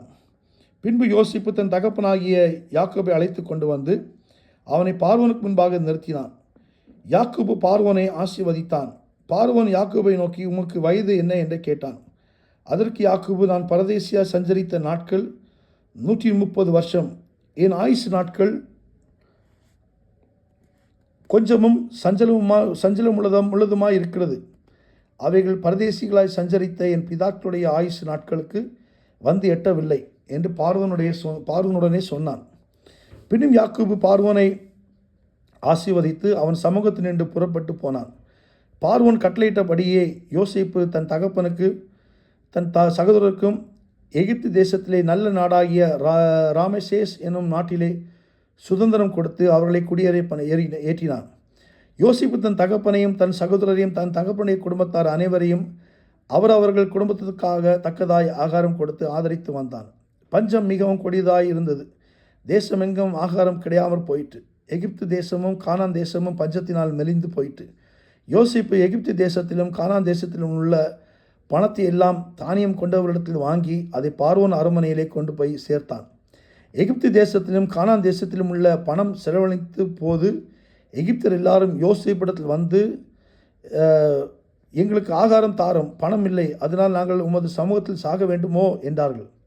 அதற்கு யோசிப்பு, உங்களிடத்தில் பணம் இல்லாமற் போனால் உங்கள் ஆடு மாடுகளை கொண்டு கொடுங்கள், அவைகளுக்கு பதிலாக உங்களுக்கு தானியம் கொடுக்கிறேன் என்றான். அவர்கள் தங்கள் ஆடு மாடுகளை முதலானவைகளை யோசிப்பிடத்தில் கொண்டு வந்தார்கள். யோசிப்பு குதிரைகளையும் ஆடுகளையும் மாடுகளையும் கழுதைகளையும் வாங்கி கொண்டு அந்த வருஷம் அவர்களுடைய ஆடு மாடு முதலான எல்லாவற்றிற்கும் பதிலாக அவர்களுக்கு ஆகாரம் கொடுத்து அவர்களை ஆதரித்தான். அந்த வருஷம் முடிந்த பின் மறு வருஷத்தில் அவர்கள் அவனிடத்தில் வந்து, பணம் செலவழித்து போயிற்று, எங்கள் ஆடு மாடு முதலானவைகளும் எங்கள் ஆண்டவனை சேர்ந்தது, எங்கள் சரீரமும் எங்கள் நிலமுமே ஒழிய எங்கள் ஆண்டவனுக்கு முன்பாக மீதியானது ஒன்றும் இல்லை. இது எங்கள் ஆண்டவனுக்கு தெரியாத காரியம் அல்ல. நாங்கள் எங்கள் நிலங்களும் உம்முடைய கண்களுக்கு முன்பாக அழிந்து போகலாமா? நீர் எங்களையும் எங்கள் நிலங்களையும் வாங்கி கொண்டு ஆகாரம் கொடுக்க வேண்டும். எங்கள் நிலங்களும் பார்வோனுக்கு ஆதீனமாய் இருப்போம். நாங்கள் சாகாமல் உயிரோடு இருக்கவும் நிலங்கள் பாழாய் போகாமல் இருக்கவும் எங்களுக்கு விதை தானியத்தை தாரும் என்றார்கள். அப்படி எகிப்தியர் தங்களுக்கு பஞ்சம் மேலிட்டபடியால் அவரவர் தங்கள் வயல் நிலங்களை விற்றார்கள். யோசிப்பு எகிப்தின் நிலங்களை யாவையும் பார்வோனுக்காக கொண்டான். இவ்விதமாய் அந்த பூமி பார்வோனுடையதாயிற்று. மேலும் அவன் எகிப்தின் ஒரு எல்லை முதல் மறு எல்லை வரைக்கும் உள்ள ஜனங்களை அந்தந்த பட்டணங்களில் குடிமாறி போக பண்ணினான். ஆசாரியருடைய நிலத்தை மாத்திரம் அவன் கொள்ளவில்லை. அது பார்வோனாலே ஆசாரியருக்கு மானியமாக கொடுக்கப்பட்டிருந்ததினாலும் பார்வோன் அவர்களுக்கு கொடுத்த மானியத்தினாலே அவர்கள் ஜீவனம் பண்ணி வந்ததினாலும் அவர்கள் தங்கள் நிலத்தை விற்கவில்லை. பின்னும் யோசிப்பு ஜனங்களை நோக்கி, இதோ இன்று உங்களையும் உங்கள் நிலங்களையும் பார்வோனுக்காக வாங்கி கொண்டேன். இதோ உங்களுக்கு கொடுக்கப்படுகிற விதை தானியமும் இந்த நிலத்தில் விதையுங்கள். விளைவில் 5 1 பங்கை பார்வோனுக்கு கொடுக்க வேண்டும். மற்ற 4 பங்கு வயலுக்கு விதையாகவும் உங்களுக்கு உங்கள் குடும்பத்தாருக்கும் உங்கள் குழந்தைகளுக்கும் ஆகாரமாகவும் உங்களுடையதாக இருக்கட்டும் என்றான். அப்பொழுது அவர்கள், நீர் எங்களை பிராணனை காப்பாற்றினீர், எங்கள் ஆண்டவனுடைய கண்களில் எங்களுக்கு தயவு கிடைக்க வேண்டும். நாங்கள் பார்வோனுக்கு அடிமைகளாய் இருக்கிறோம் என்றார்கள். 1/5 பார்வோனுக்கு சேரும் வாரம் என்று யோசேப்பு இட்ட கட்டளையின்படியே எகிப்து தேசத்தில் இந்நாள் வரைக்கும் நடந்து வருகிறது. ஆசாரியரின் நிலம் மாத்திரம் பார்வோனை சேராமல் நீங்களாய் இருந்தது. இஸ்ரவேலர் எகிப்து தேசத்தில் உள்ள கோசேன் நாட்டிலே குடியிருந்தார்கள். அங்கே நிலங்களை கையாட்சி செய்து மிகவும் பலுகி பெருகினார்கள். யாக்கோபு எகிப்து தேசத்திலே 17 வருஷம் இருந்தான். யாக்கோபுடைய ஆயுஷ் நாட்கள் 147 வருஷம். இஸ்ரவேலர் மரணமடையும் காலம் சமீபித்து அப்பொழுது அவன் தன் குமாரனாகிய யோசேப்பை வரவழைத்து அவனை நோக்கி, என்மேல் உனக்கு தயவு உண்டானால் உன் கையை என்மேல் துடையின் கீழ் வைத்து என்மேல் பட்சமாய் உண்மை உள்ளவனாய் இரு. என்னை எகிப்தில் அடக்கம் பண்ணாதிருப்பாயாக. நான் என் பிதாக்களோடு படுத்துக்கொள்ள வேண்டும். ஆகையால் நீ என்னை எகிப்திலிருந்து எடுத்துக்கொண்டு போய் அவர்களை அடக்கம் பண்ணி இருக்கிற நிலத்திலே என்னையும் அடக்கம் பண்ணு என்றான். அதற்கு அவன், உமது சொற்படி செய்வேன் என்றான். அப்பொழுது அவன், எனக்கு ஆணையிட்டு கொடு என்றான். அவனுக்கு ஆணையிட்டு கொடுத்தான். அப்பொழுது இஸ்ரவேல் கட்லின் தலைமாட்டிலே சாய்ந்து தொழுது கொண்டான். 48ஆம் அதிகாரம். அதற்கு பின்பு உம்முடைய தகப்பனாருக்கு வருத்தமாய் இருக்கிறது என்று யோசேப்புக்கு சொல்லப்பட்டது. அப்பொழுது அவன் தன் 2 குமாரரையும் மனாசேயையும் எப்ராமியையும் தன்னுடன் கூட கொண்டு போனான். இதோ உம்முடைய குமாரனாகிய யோசேப்பு உம்மிடத்தில் வந்திருக்கிறார் என்று யாக்கோபுக்கு அறிவிக்கப்பட்டது. அப்பொழுது இஸ்ரவேல் தன்னை திடப்படுத்தி கொண்டு கட்டிலின் மேல் உட்கார்ந்தான். யாக்கோபு யோசேப்பை நோக்கி, சர்வ வல்லமையுள்ள தேவன் கானான் தேசத்தில் உள்ள லூஸ் என்னும் இடத்தில் எனக்கு தரிசனமாகி என்னை ஆசீர்வதித்து, நான் உன்னை பலுகவும் பெருகவும் பண்ணி உன்னை பல ஜனக்கூட்டமாக்கி உனக்கு பின்வரும் உன் சந்ததிக்கு இந்த தேசத்தை நித்திய சுதந்திரமாக கொடுப்பேன் என்று என்னோடு சொன்னார். நான் உன்னிடத்தில் எகிப்துக்கு வரும் முன்னே உனக்கு எகிப்து தேசத்தில் பிறந்த உன் 2 குமாரரும் என்னுடைய குமாரர். ரூபன் சிமியோன் என்பவர்களைப் போல எப்ராயிமும் மனாசேயும் என்னுடையவர்கள். இவர்களுக்கு பின் நீ பெறும் பிள்ளைகள் உன்னுடையவர்கள். அவர்கள் தங்கள் சகோதரருடைய பேரால் அழைக்கப்பட்டு அவர்களுக்குரிய சுதந்திரத்தில் பங்கு பெறுவார்கள். நான் பதானை விட்டு வருகையில் கானான் தேசத்தில் எப்ரத்தாவுக்கு கொஞ்சம் தூரம் இருக்கும்போது வழியிலே ராகேல் என்னடையில் மரணமடைந்தாள். அவளை அங்கே பெத்லகேம் என்னும் எப்ரத்தா ஊருக்கு போகிற வழியிலே அடக்கம் பண்ணினேன் என்றாள். இஸ்ரவேல் யோசேப்பின் குமாரரை பார்த்து, இவர்கள் யார் என்று கேட்டான். யோசேப்பு தன் தகப்பனை நோக்கி, இவர்கள் இவ்விடத்தில் தேவன் எனக்கு அருளின குமாரர் என்றான். அப்பொழுது அவன், நான் அவர்களை ஆசீர்வதிக்கும்படி அவர்களை என் கிட்ட கொண்டு வா என்றான். 3 வயதினால் இஸ்ரவேலின் கண்கள் மங்களாய் இருந்தபடியால் அவன் நன்றாய் பார்க்கக்கூடாதிருந்தது. அவர்கள் அவன் அண்டையில் சேர பண்ணினான். அப்பொழுது அவன் அவர்களை முத்தம் செய்து அணைத்து கொண்டான். இஸ்ரவேல் யோசேப்பை நோக்கி, உன் முகத்தை காண்பேன் என்று நான் நினைக்கவில்லை. ஆனாலும் இதோ உன் சந்ததியையும் காணும்படி தேவன் எனக்கு அருள் செய்தார் என்றான். அப்பொழுது அவனுடைய முழங்கால்கள் நடுவே இருந்த பிள்ளைகளை யோசிப்பு வினிட பண்ணி அவனுடைய முகத்துக்கு முன்பாக தரை மட்டும் குனிந்து வணங்கினான். பின்பு யோசிப்பு அவ்விருவரையும் கொண்டு வந்து எப்ராமை தன் வலது கையினாலே இஸ்ரவேலின் இடது கைக்கும் நேராகவும் மனாசேயை தன் இடது கையினாலே இஸ்ரவேலின் வலது கைக்கு நேராகவும் விட்டான். அப்பொழுது இஸ்ரவேல் மனம் மாறியே தன் வலது கை நீட்டி இளைவனாகிய எப்ராயிமுடைய தலையின் மேலும் மனாசே மூத்தவனுமாயிருந்தும் தன் இடது கையை மனாசேயின் தலையின் மேல் வைத்தான். அவன் யோசேப்பை ஆசீர்வதித்து, என் பிதாக்களாகிய ஆபிரகாம் ஈசாக்கும் வழிபட்டு வணங்கிய தேவனும் நான் பிறந்த நாள் முதல் இந்நாள் வரைக்கும் என்னை ஆதரித்து வந்த தேவனும் எல்லா தீமைக்கும் நீங்களாக்கி என்னை மீட்டு தூதனுமானவர் இந்த பிள்ளைகளை ஆசீர்வதிப்பாராக. என் பேரும் என் பிதாக்களாகிய ஆபிரகாம் ஈசாக் என்பவர்களின் பேரும் இவர்களுக்கு இடப்பட கடவது. பூமியில் இவர்கள் மிகுதியாய் பெருக கடவார்கள் என்றான். தகப்பன் தன் வலது கையை எப்ராயிமுடைய தலையின் மேல் வைத்ததை யோசிப்பு கண்டு அது தனக்கு பிரியமில்லாதபடியால் எப்ராயிமுடைய தலையின் மேல் இருந்த தன் தகப்பனுடைய கையை மனாசே என்னுடைய தலைமேல் வைக்கும்படிக்கு எடுத்து, என் தகப்பனை அப்படி அல்ல, இவன் மூத்தவன், இவனுடைய தலையின் மேல் உம்முடைய வலது கையை வைக்க வேண்டும் என்றான். அவன் தகப்பனோ தடுத்து, அது எனக்கு தெரியும், என் மகனே, எனக்கு தெரியும், இவனும் ஒரு ஜனக்கூட்டம் ஆவான், இவனும் பெருகுவான், இவனுடைய தம்பியோ இவனிலும் அதிகமாய் பெருகுவான், அவனுடைய சந்ததியார் திரளான ஜனங்கள் ஆவார்கள் என்றான். இவ்விதமாக அவன் அன்றைய தினம் அவர்களை ஆசீர்வதித்து, தேவன் உன்னை எப்ராயிமை போலவும் மனாசேயைப் போல ஆக்குவாராக என்று இஸ்ரவேல் உன்னை முன்னிட்டு வாழ்த்துவார்கள் என்று சொல்லி எப்ராயிமை மனாசேக்கு முன்னே வைத்தான். பின்பு இஸ்ரவேல் யோசேப்பை நோக்கி, இதோ நான் மரணமடையப் போகிறேன், தேவன் உங்களோடு இருப்பார், அவர் உங்கள் பிதாக்களின் தேசத்துக்கு உங்களை திரும்பவும் போக பண்ணுவார் என்றும், உன் சகோதரருக்கு கொடுத்ததை பார்க்கிலும் நான் என் பட்டயத்தாலும் என் வில்லினாலும் எமோரியர் கையிலிருந்து சம்பாதித்த ஒரு நிலத்தை உனக்கு அதிகமான பங்காக கொடுத்தேன் என்று சொன்னான். 49ஆம் அதிகாரம். யாக்கோபு தன் குமாரரை அழைத்து, நீங்கள் கூடி வாருங்கள், கடைசி நாட்களில் உங்களுக்கு நேரிடும் காரியங்களை அறிவிப்பேன். யாக்கோபின் குமாரரை கூடி வந்து கேளுங்கள், உங்கள் தகப்பனாகிய இஸ்ரவேலுக்கு செவி கொடுங்கள். ரூபன், நீ என் சேஷ்ட புத்திரன், நீ என் சத்துவமும் என் முதிர்பலனுமானவன், நீ மேன்மையில் பிரதானமும் வல்லமையில் விசேஷமானவன், தண்ணீரைப் போல தழும்பினவன், நீ மேன்மை அடைய மாட்டாய்.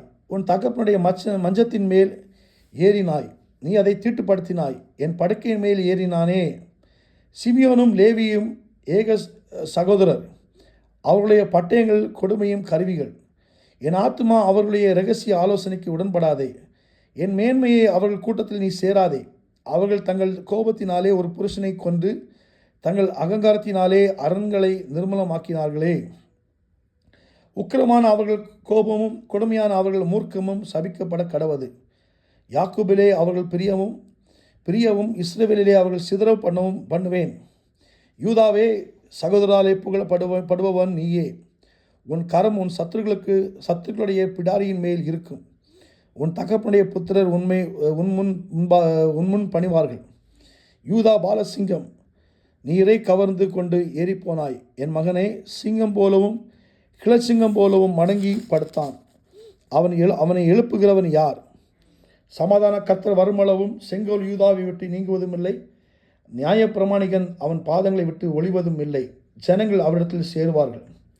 அவன் தன் கழுதைக்குட்டியை திராட்சை செடியிலும் தன் கோழிகை கழுதையின் குட்டியை நற்குல திராட்சை செடியிலும் கட்டுவான். திராட்சை ரசத்திலே தன் வஸ்திரத்தையும் திராட்சை பழங்களின் இரத்தத்திலே தன் அங்கியையும் தோய்ப்பான். அவன் கண்கள் திராட்சை ரசத்தினால் சிவப்பாயும் அவன் பற்கள் பாலினால் வெண்மையுமாயிருக்கும். செபுலோன் கடல் துறையை அருகே குடியிருப்பான். அவன் கப்பல் துறைமுகமாய் இருப்பான். அவன் எல்லை சீதோன் வரைக்கும் இருக்கும். இசக்கார் 2 பொதியின் நடுவே படுத்து கொண்டிருக்கிற பலத்த கழுதை.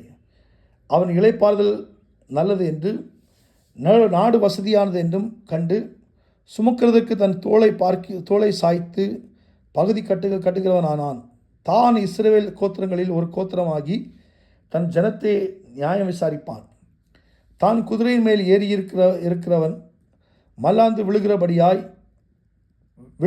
அதன் குதிக்காலை கடிக்கிறதுக்கு வழியில் கிடக்கிற சர்ப்பத்தை போலவும் பாதையில் இருக்கிற விரியனைப் போலவும் இருப்பான். கர்த்தாவே, உம்முடைய இரட்சிப்புக்கு காத்திருக்கிறேன். என்பவன் மேல் இராணுவ கூட்டம் பாய்ந்து விழும். அவனோ முடிவிலே அதன் மேல் பாய்ந்து விழுவான். ஆசேருடைய ஆகாரம் கொழுமையாக இருக்கும். ராஜாக்களுக்கு வேண்டிய ருசி வர்க்கங்களை அவன் தருவான். நப்தலி விடுதலை பெற்ற பெண்மான் இன்பமான வசனங்களை வசனிப்பான். யோசிப்பு கனித்தரும் செடி, அவனின் நீர் ஊற்றாண்டையில் உள்ள கனித்தரும் செடி, அதன் கொடிகள் சுவரின் மேல் படரும். வீழ்வீரர் அவனை மனமடிவாக்கி அவன் மேல் எய்து அவனை பகைத்தார்கள். ஆனாலும் அவனுடைய வில் உறுதியாய் நின்றது. அவன் புயங்கள் யாக்கோபுடைய வல்லவரின் கரங்களால் பலத்தன. இதனால் அவன் மேய்ப்பனும் இஸ்ரவேலின் கண்மலையும் ஆனான். அவன் தகப்பனுடைய தேவனாலே அப்படி ஆயிற்று. அவர் உனக்கு துணையாக இருப்பார். சர்வ வல்லவராலே அப்படி ஆயிற்று. அவர் உயர வானத்திலிருந்து உண்டாகும் ஆசீர்வாதங்களினாலும் கீழே ஆழத்தில் உண்டாகும் ஆசீர்வாதங்களினாலும் ஸ்தானங்களுக்கும் கர்ப்பங்களுக்கும் உரிய ஆசீர்வாதங்களினாலும் உன்னை ஆசீர்வதிப்பார். உன் தகப்பனுடைய ஆசீர்வாதங்கள் என் பிதாக்களுடைய ஆசீர்வாதங்களுக்கு மேற்பட்டதாக இருந்தது. நித்திய பர்வதங்களின் முடிவு மட்டும் எட்டுகின்றன. அவைகள் யோசேப்புடைய சிரசின் மேலும் தன் சகோதரில் விசேஷித்தவனுடைய உச்சந்தலை மேலும் வருவதாக. பென்யமீன் பீறுகிற ஓனாய் காலையிலே தன் இரையை பட்சித்து மாலையிலே தான் கொள்ளையிட்டதை பங்கிடுவான் என்றான். இவர்கள் எல்லாரும் இஸ்ரவேலின் 12 கோத்திரத்தார். அவர்களுடைய தகப்பன் அவர்களை ஆசீர்வதிக்கையில் அவர்களுக்கு சொன்னது இதுதான். அவனவனுக்குரிய ஆசீர்வாதம் சொல்லி அவனவனே ஆசீர்வதித்தான். பின்னும் அவன் அவர்களை நோக்கி, நான் என் ஜனத்தாரோடு சேர்க்கப்படப் போகிறேன். எத்தியனான எப்ரோனின் நிலத்திலுள்ள குகையில் என்னை என் பிதாக்கள் அண்டையில் அடக்கம் பண்ணுங்கள் என்று கட்டளையிட்டு, அந்த குகை கானான் தேசத்திலே மம்ரேக்கு எதிராக மக்பேலா என்னும் பெற்ற நிலத்தில் இருக்கிறது.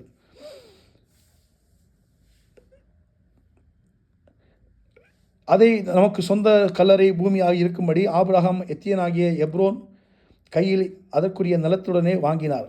அங்கே ஆபிரகாமையும் அவர் மனைவியாகிய சாராளையும் அடக்கம் பண்ணினார்கள். அங்கே ஈசாக்கையும் அவர் மனைவியாகிய ரெபெக்காளையும் அடக்கம் பண்ணினார்கள். அங்கே லேயாளையும் அடக்கம் பண்ணினேன். அந்த நிலமும் அதில் இருக்கிற குகையும் எத்தியின் புத்திரர் கையில் கொல்லப்பட்டது என்றான். யாக்கோபு தன் குமாரருக்கு கட்டளையிட்டு முடித்த பின்பு அவன் தன் கால்களை கட்டில் மேல் மடக்கி கொண்டு ஜீவித்து போய் தன் ஜனத்தாரோடு சேர்க்கப்பட்டான். 50ஆம் அதிகாரம். அப்பொழுது யோசிப்பு தன் தகப்பனுடைய முகத்தின் மேல் விழுந்து அழுது அவனை முத்தம் செய்தான். பின்பு தன் தகப்பனுக்காக சுகந்த வர்க்கம் விடும்படி யோசிப்பு தன் ஊழியக்காரராகிய வைத்தியருக்கு கட்டளையிட்டான். அப்படியே வைத்தியர் இஸ்ரவேலுக்கு கந்தவர்க்கமிட்டு விட்டார்கள். கந்தவர்க்கமிட்ட 40 நாள் செல்லும். அப்படி அந்த நாட்கள் நிறைவேறின. எகிப்தியர் அவனுக்காக 70 நாள் துக்கம் கொண்டாடினார்கள். துக்கம் கொண்டாடும் நாட்கள் முடிந்த பின் யோசிப்பு பார்வோனின் குடும்பத்தாரை நோக்கி, உங்கள் கண்களில் எனக்கு தயவு கிடைத்ததானால் நீங்கள் பார்வோனுடைய காது கேட்க அவருக்கு அறிவிக்க வேண்டியது என்னவென்றால், என் தகப்பனார் என்னை நோக்கி, இதோ நான் மரணம் அடையப் போகிறேன், கானான் தேசத்திலே நான் எனக்காக வெட்டி வைத்திருக்கிற கல்லறையிலே என்னை அடக்கம் பண்ணுவாயாக என்று என்னிடத்தில் சொல்லி ஆணையிட வைத்து கொண்டார். நான் அங்கே போய் என் தகப்பனை அடக்கம் பண்ணி வருவதற்கு உத்தரவு கொடுக்க வேண்டிக் கொள்கிறேன் என்று சொல்லுங்கள் என்றார். அதற்கு பார்வோன், உன் தகப்பன் உன்னிடத்தில் ஆணையிடுவித்தபடியே நீ போய் அவருக்கு அடக்கம் பண்ணிவா என்றான். அப்படியே யோசிப்பு தன் தகப்பனை அடக்கம் பண்ண போனான். பார்வோனுடைய அரண்மனையிலிருந்து பெரியவர்களாகிய அவனுடைய சகல உத்தியோகஸ்தரும் எகிப்து தேசத்திலுள்ள சகல பெரியவரும் யோசிப்பின் வீட்டார் யாவரும் அவன் சகோதரரும் அவன் தகப்பன் வீட்டாரும் அவனோட கூட போனார்கள். தங்கள் குழந்தைகளையும் தங்கள் ஆடு மாடுகளையும் மாத்திரம் கோசேன் நாட்டிலே விட்டு போனார்கள். இரதங்களும் குதிரை வீரரும் அவனோட போனதினால் பரிவார கூட்டம் மிகவும் அதிகமாயிருந்தது. அவர்கள் யோர்தானுக்கு அக்கறையில் இருக்கிற ஆத்தாத்தின் போர்க்களத்தில் வந்தபோது அவ்விடத்தில் பெரும் புலம்பலாக புலம்பினார்கள். அங்கே தன் தகப்பனுக்காக 7 நாள் துக்கம் கொண்டாடினான். ஆத்தாத்தின் களத்திலே துக்கம் கொண்டாடுகிறதை அத்தேசத்தின் குடிகளாகிய கானானியர் கண்டு, இது எகிப்திற்கு பெரிய துக்கம் கொண்டாடர் என்றார்கள். அதனால் யோர்தானுக்கு அப்பால் இருக்கிற அந்த ஸ்தலத்திற்கு ஆபேல் மிஸ்ராயிம் என்று பெயர் உண்டாயிற்று. யாக்கோபின் குமாரர் தங்களுக்கு கட்டளையிட்டிருந்தபடியே அவனை கானான் தேசத்துக்கு கொண்டு போய் ஆபிரகாம் மம்ரேக்கு எதிரே இருக்கிற மக்பேலா என்னும் நிலத்திலே தனக்கு சொந்த கல்லறையும் பூமியாக எத்தியனாகிய எப்ரோனிடத்தில் வாங்கின நிலத்தில் உள்ள குகையில் அவனை அடக்கம் பண்ணினார்கள். யோசிப்பு தன் தகப்பனை அடக்கம் பண்ணின பின்பு அவனும் அவன் சகோதரரும் அவனுடைய தகப்பனை அடக்கம் பண்ணுவதற்கு அவனோட கூட போனவர்கள் யாவரும் எகிப்துக்கு திரும்பினார்கள்.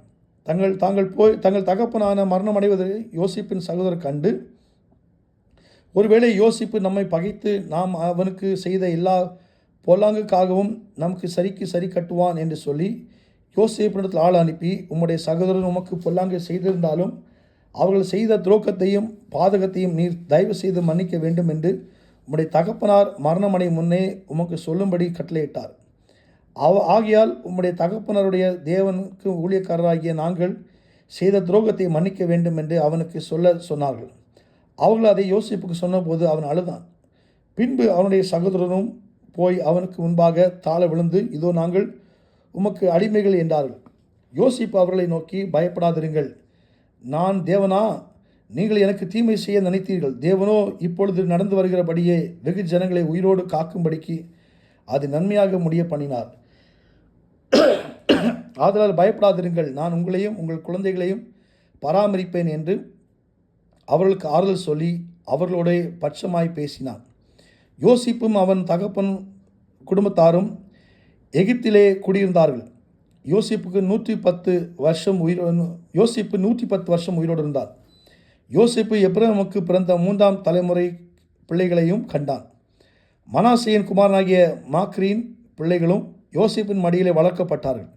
யோசிப்பு தன் சகோதரரை நோக்கி, நான் மரணமடையப் போகிறேன், ஆனாலும் தேவன் உங்களை நிச்சயமாய் சந்தித்து நீங்கள் இந்த தேசத்தை விட்டு ஆபிரகாமுக்கு ஈசாக்குக்கும் யாக்கோபுக்கும் ஆணையிட்டு கொடுத்திருக்கிற தேசத்துக்கு போக பண்ணுவார் என்று சொன்னதுமன்றி, தேவன் உங்களை சந்திக்கும் போது என் எலும்புகளை இவ்விடத்திலிருந்து கொண்டு போவீர்களாக என்று சொல்லி யோசேப்பு இஸ்ரவேல் புத்திரத்தில் ஆணை இடவித்து கொண்டான்.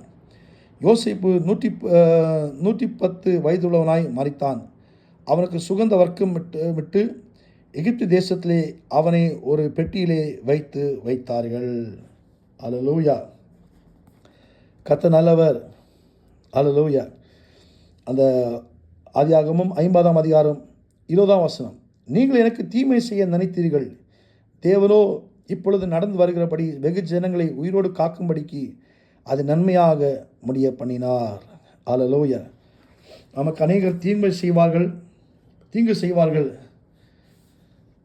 ஆனால் தம்மை நேசிக்கிற எல்லாருக்கும் சகலமும் நன்மைக்கு எதுவாய் நடக்கிறது என்று ரோமர் 8ஆம் அதிகாரத்தில் வாசிக்கிறோம். எப்படிப்பட்ட தீமையும் அவர் நமக்கு வாழ்க்கையில் நன்மையாய் முடிய பண்ண வல்லவராகவே இருக்கிறார். ஏனென்றால் நம்முடைய தேவன் தீமை செய்கிறவர் அல்ல, நன்மை செய்கிறவராகவே அவர் இந்த உலகத்தில் இருக்கும்போது சுற்றி திரிந்தார். இன்றைக்கும் நமக்கு நன்மை செய்கிறவராகவே இருக்கிறார். ஹல்லேலூயா. நன்மை அல்லாமல் வேறு ஒன்றும் அவர் நமக்கு செய்கிற தேவன் அல்ல. நன்மை ஜோதிகளின் பிதாவிடத்திலிருந்து வருகிறது. சங்கீதக்காரன் சொல்கிறார், நன்மையும் கிருபையுமே என்னை தொடரும். 103ஆம் சங்கீதத்தில் வாசிக்கிற நன்மையினால் நம்முடைய வாயை அவர் திருப்தியாக்குறார். ஸோ கழுகு சமானமாய் நம்முடைய வயதை திரும்ப வாழ வயதை போல் ஆக்குற தேவன். ஸோ மனுஷர்கள் நமக்கு தீங்கு செய்கிறார்களா, அதை குறித்து கவலைப்பட வேண்டாம். ஏனென்றால் ஹல்லேலூயா, அவர் நம்மை வைத்த அவருடைய திட்டம் நிறைவேறும்படியாக யோசேப்புக்கு தன்னுடைய சகோதரர்கள் தீமை செய்தார்கள். ஆனால் கர்த்தர் அதை ஆசீர்வாதமாக மாற்றினார். அல்லேலூயா. ஸோ அந்த தேவன் நம்மோடும் இருக்கிறாரு. நமக்கு தீமை செய்தவர்களுக்காக ஸ்தோத்திரம் பண்ணுங்க, அவளை சபிக்காதிருங்க. ஏனென்றால் கர்த்தர் ஏதோ ஒரு தீர்மானத்தை கர்த்தர் வைத்திருக்கிறாரு, ஒரு நன்மையை கர்த்தர் வைத்திருக்கிறாரு. ஆமென். அதற்கு நேராக கர்த்தர் நம்ம நடத்துவாராக. அதனால்தான் தீமை செய்த சகோதரரை பார்த்து இவ்விடத்தில் வரும்படி விட்டு போட்டதினால் நீங்கள் சஞ்சலப்பட வேண்டாம், அது உங்களுக்கு விசனமாக இருக்கவும் வேண்டாம். ஜீவரட்சனை செய்யும்படிக்கு தேவன் என்னை உங்களுக்கு முன்னே அனுப்பினார். தேசத்தில் இப்பொழுது 2 வருஷமாக பஞ்சம் உண்டாயிருக்கிறது. இன்னும் 5 வருஷம் உழவும் அறுப்பும் இல்லாமல் பஞ்சம் இருக்கும். பூமியில் உங்கள் வம்சம் ஒழியாமல் இருக்கிற உங்களை ஆதரிக்கிறதுக்காகவும் பெரிய ரட்சிப்பினால் உங்களை உயிரோடு காப்பதற்காகவும் தேவன் என்னை உங்களுக்கு முன்னமே அனுப்பினார். அல்லேலூயா. சொல்லாரு, அதனால் நீங்கள் அல்ல, தேவனே என்னை இவ்விடத்துக்கு அனுப்பி என்னை பார்வோனுக்கு தகப்பனாகவும் என் குடும்ப அனைத்திற்கும் கர்த்தனாகவும் எகிப்து தேசம் முழுவதும் அதிபதியாகவும் வைத்தார். ஸோ நீங்கள் என்ன அனுப்பலை, என்னை கர்த்தர் தான் அனுப்பினார். என் குழியில் போட்டது நீங்கள் அல்ல, கர்த்தர் தான் என்னை குழியில் போட்டார். சிறைச்சாலையில் அனுப்புனது நீங்கள் அல்ல, கர்த்தர் தான் என்னை சிறைச்சாலையில் அனுப்பினார். என் சிறைச்சாலை வஸ்திரத்தை உரிய பண்ணது நீங்கள் அல்ல, கர்த்தர் தான் செஞ்சார். ராஜாக்கள் பார்வோன் முன்பாக என்னை நிற்க வைத்தது நீங்கள் அல்ல, கர்த்தர் தான் அதை செய்தார். அதே தேவன் குழியில் இருந்த நம்மளை தூக்கி எடுத்து ராஜாக்களோடு அதிகாரிகளோடு நிற்க பண்ண அவர் வல்லவராகவே இருக்கிறார்.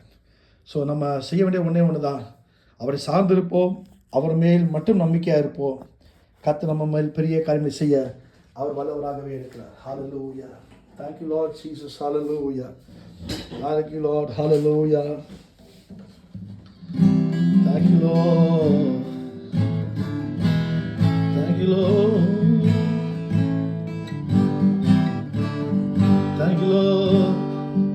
நடப்பதெல்லாம் நன்மைக்கே நன்மைக்கே, நன்றி சொல்லி மகிழ்வேன் இன்றைக்கே. நடப்பதெல்லாம் நன்மைக்கே நன்மைக்கே, நன்றி சொல்லி மகிழ்வேன் இன்றைக்கே. நன்றி நன்றி எல்லாம் நன்மைக்கே நன்றி. நன்றி நன்றி எல்லா நன்மைக்கே நன்றி. தீமைகளை நன்மையாக மாற்றினீ, துன்பங்களை இன்பமாக மாற்றினீ. தீமைகளை நன்மையாக மாற்றினீ, துன்பங்களை இன்பமாக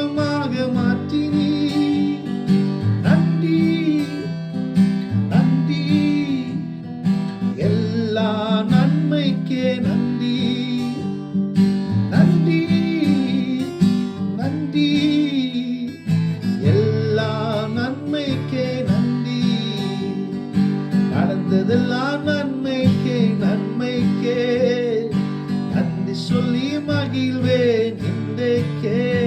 வாழ்வில் நடப்பதெல்லாம் நன்மைக்கே நன்மைக்கே. நன்றி சொல்லி மகிழ்வேன் இன்றைக்கே.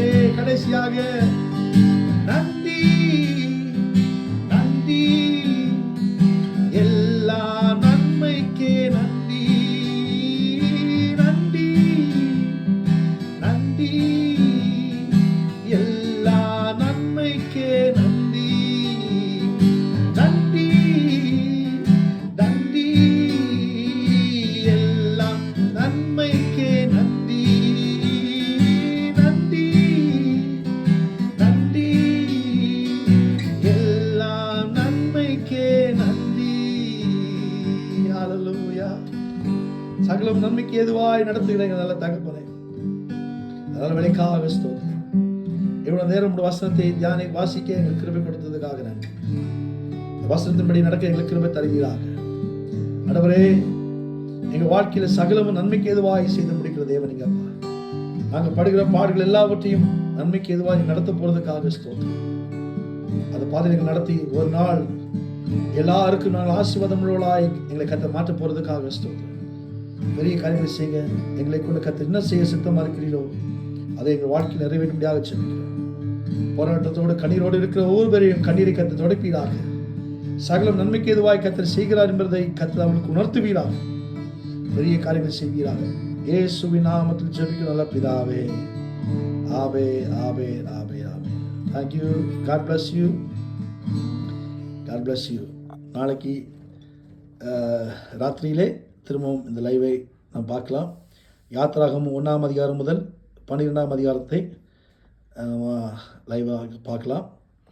இதை 8:30 மணிக்கு நமக்கு லைவ் இருக்கும். கர்த்தர் உங்களை ஆசீர்வதிப்பாராக. ஆமேன் ஆமேன் ஆமேன்.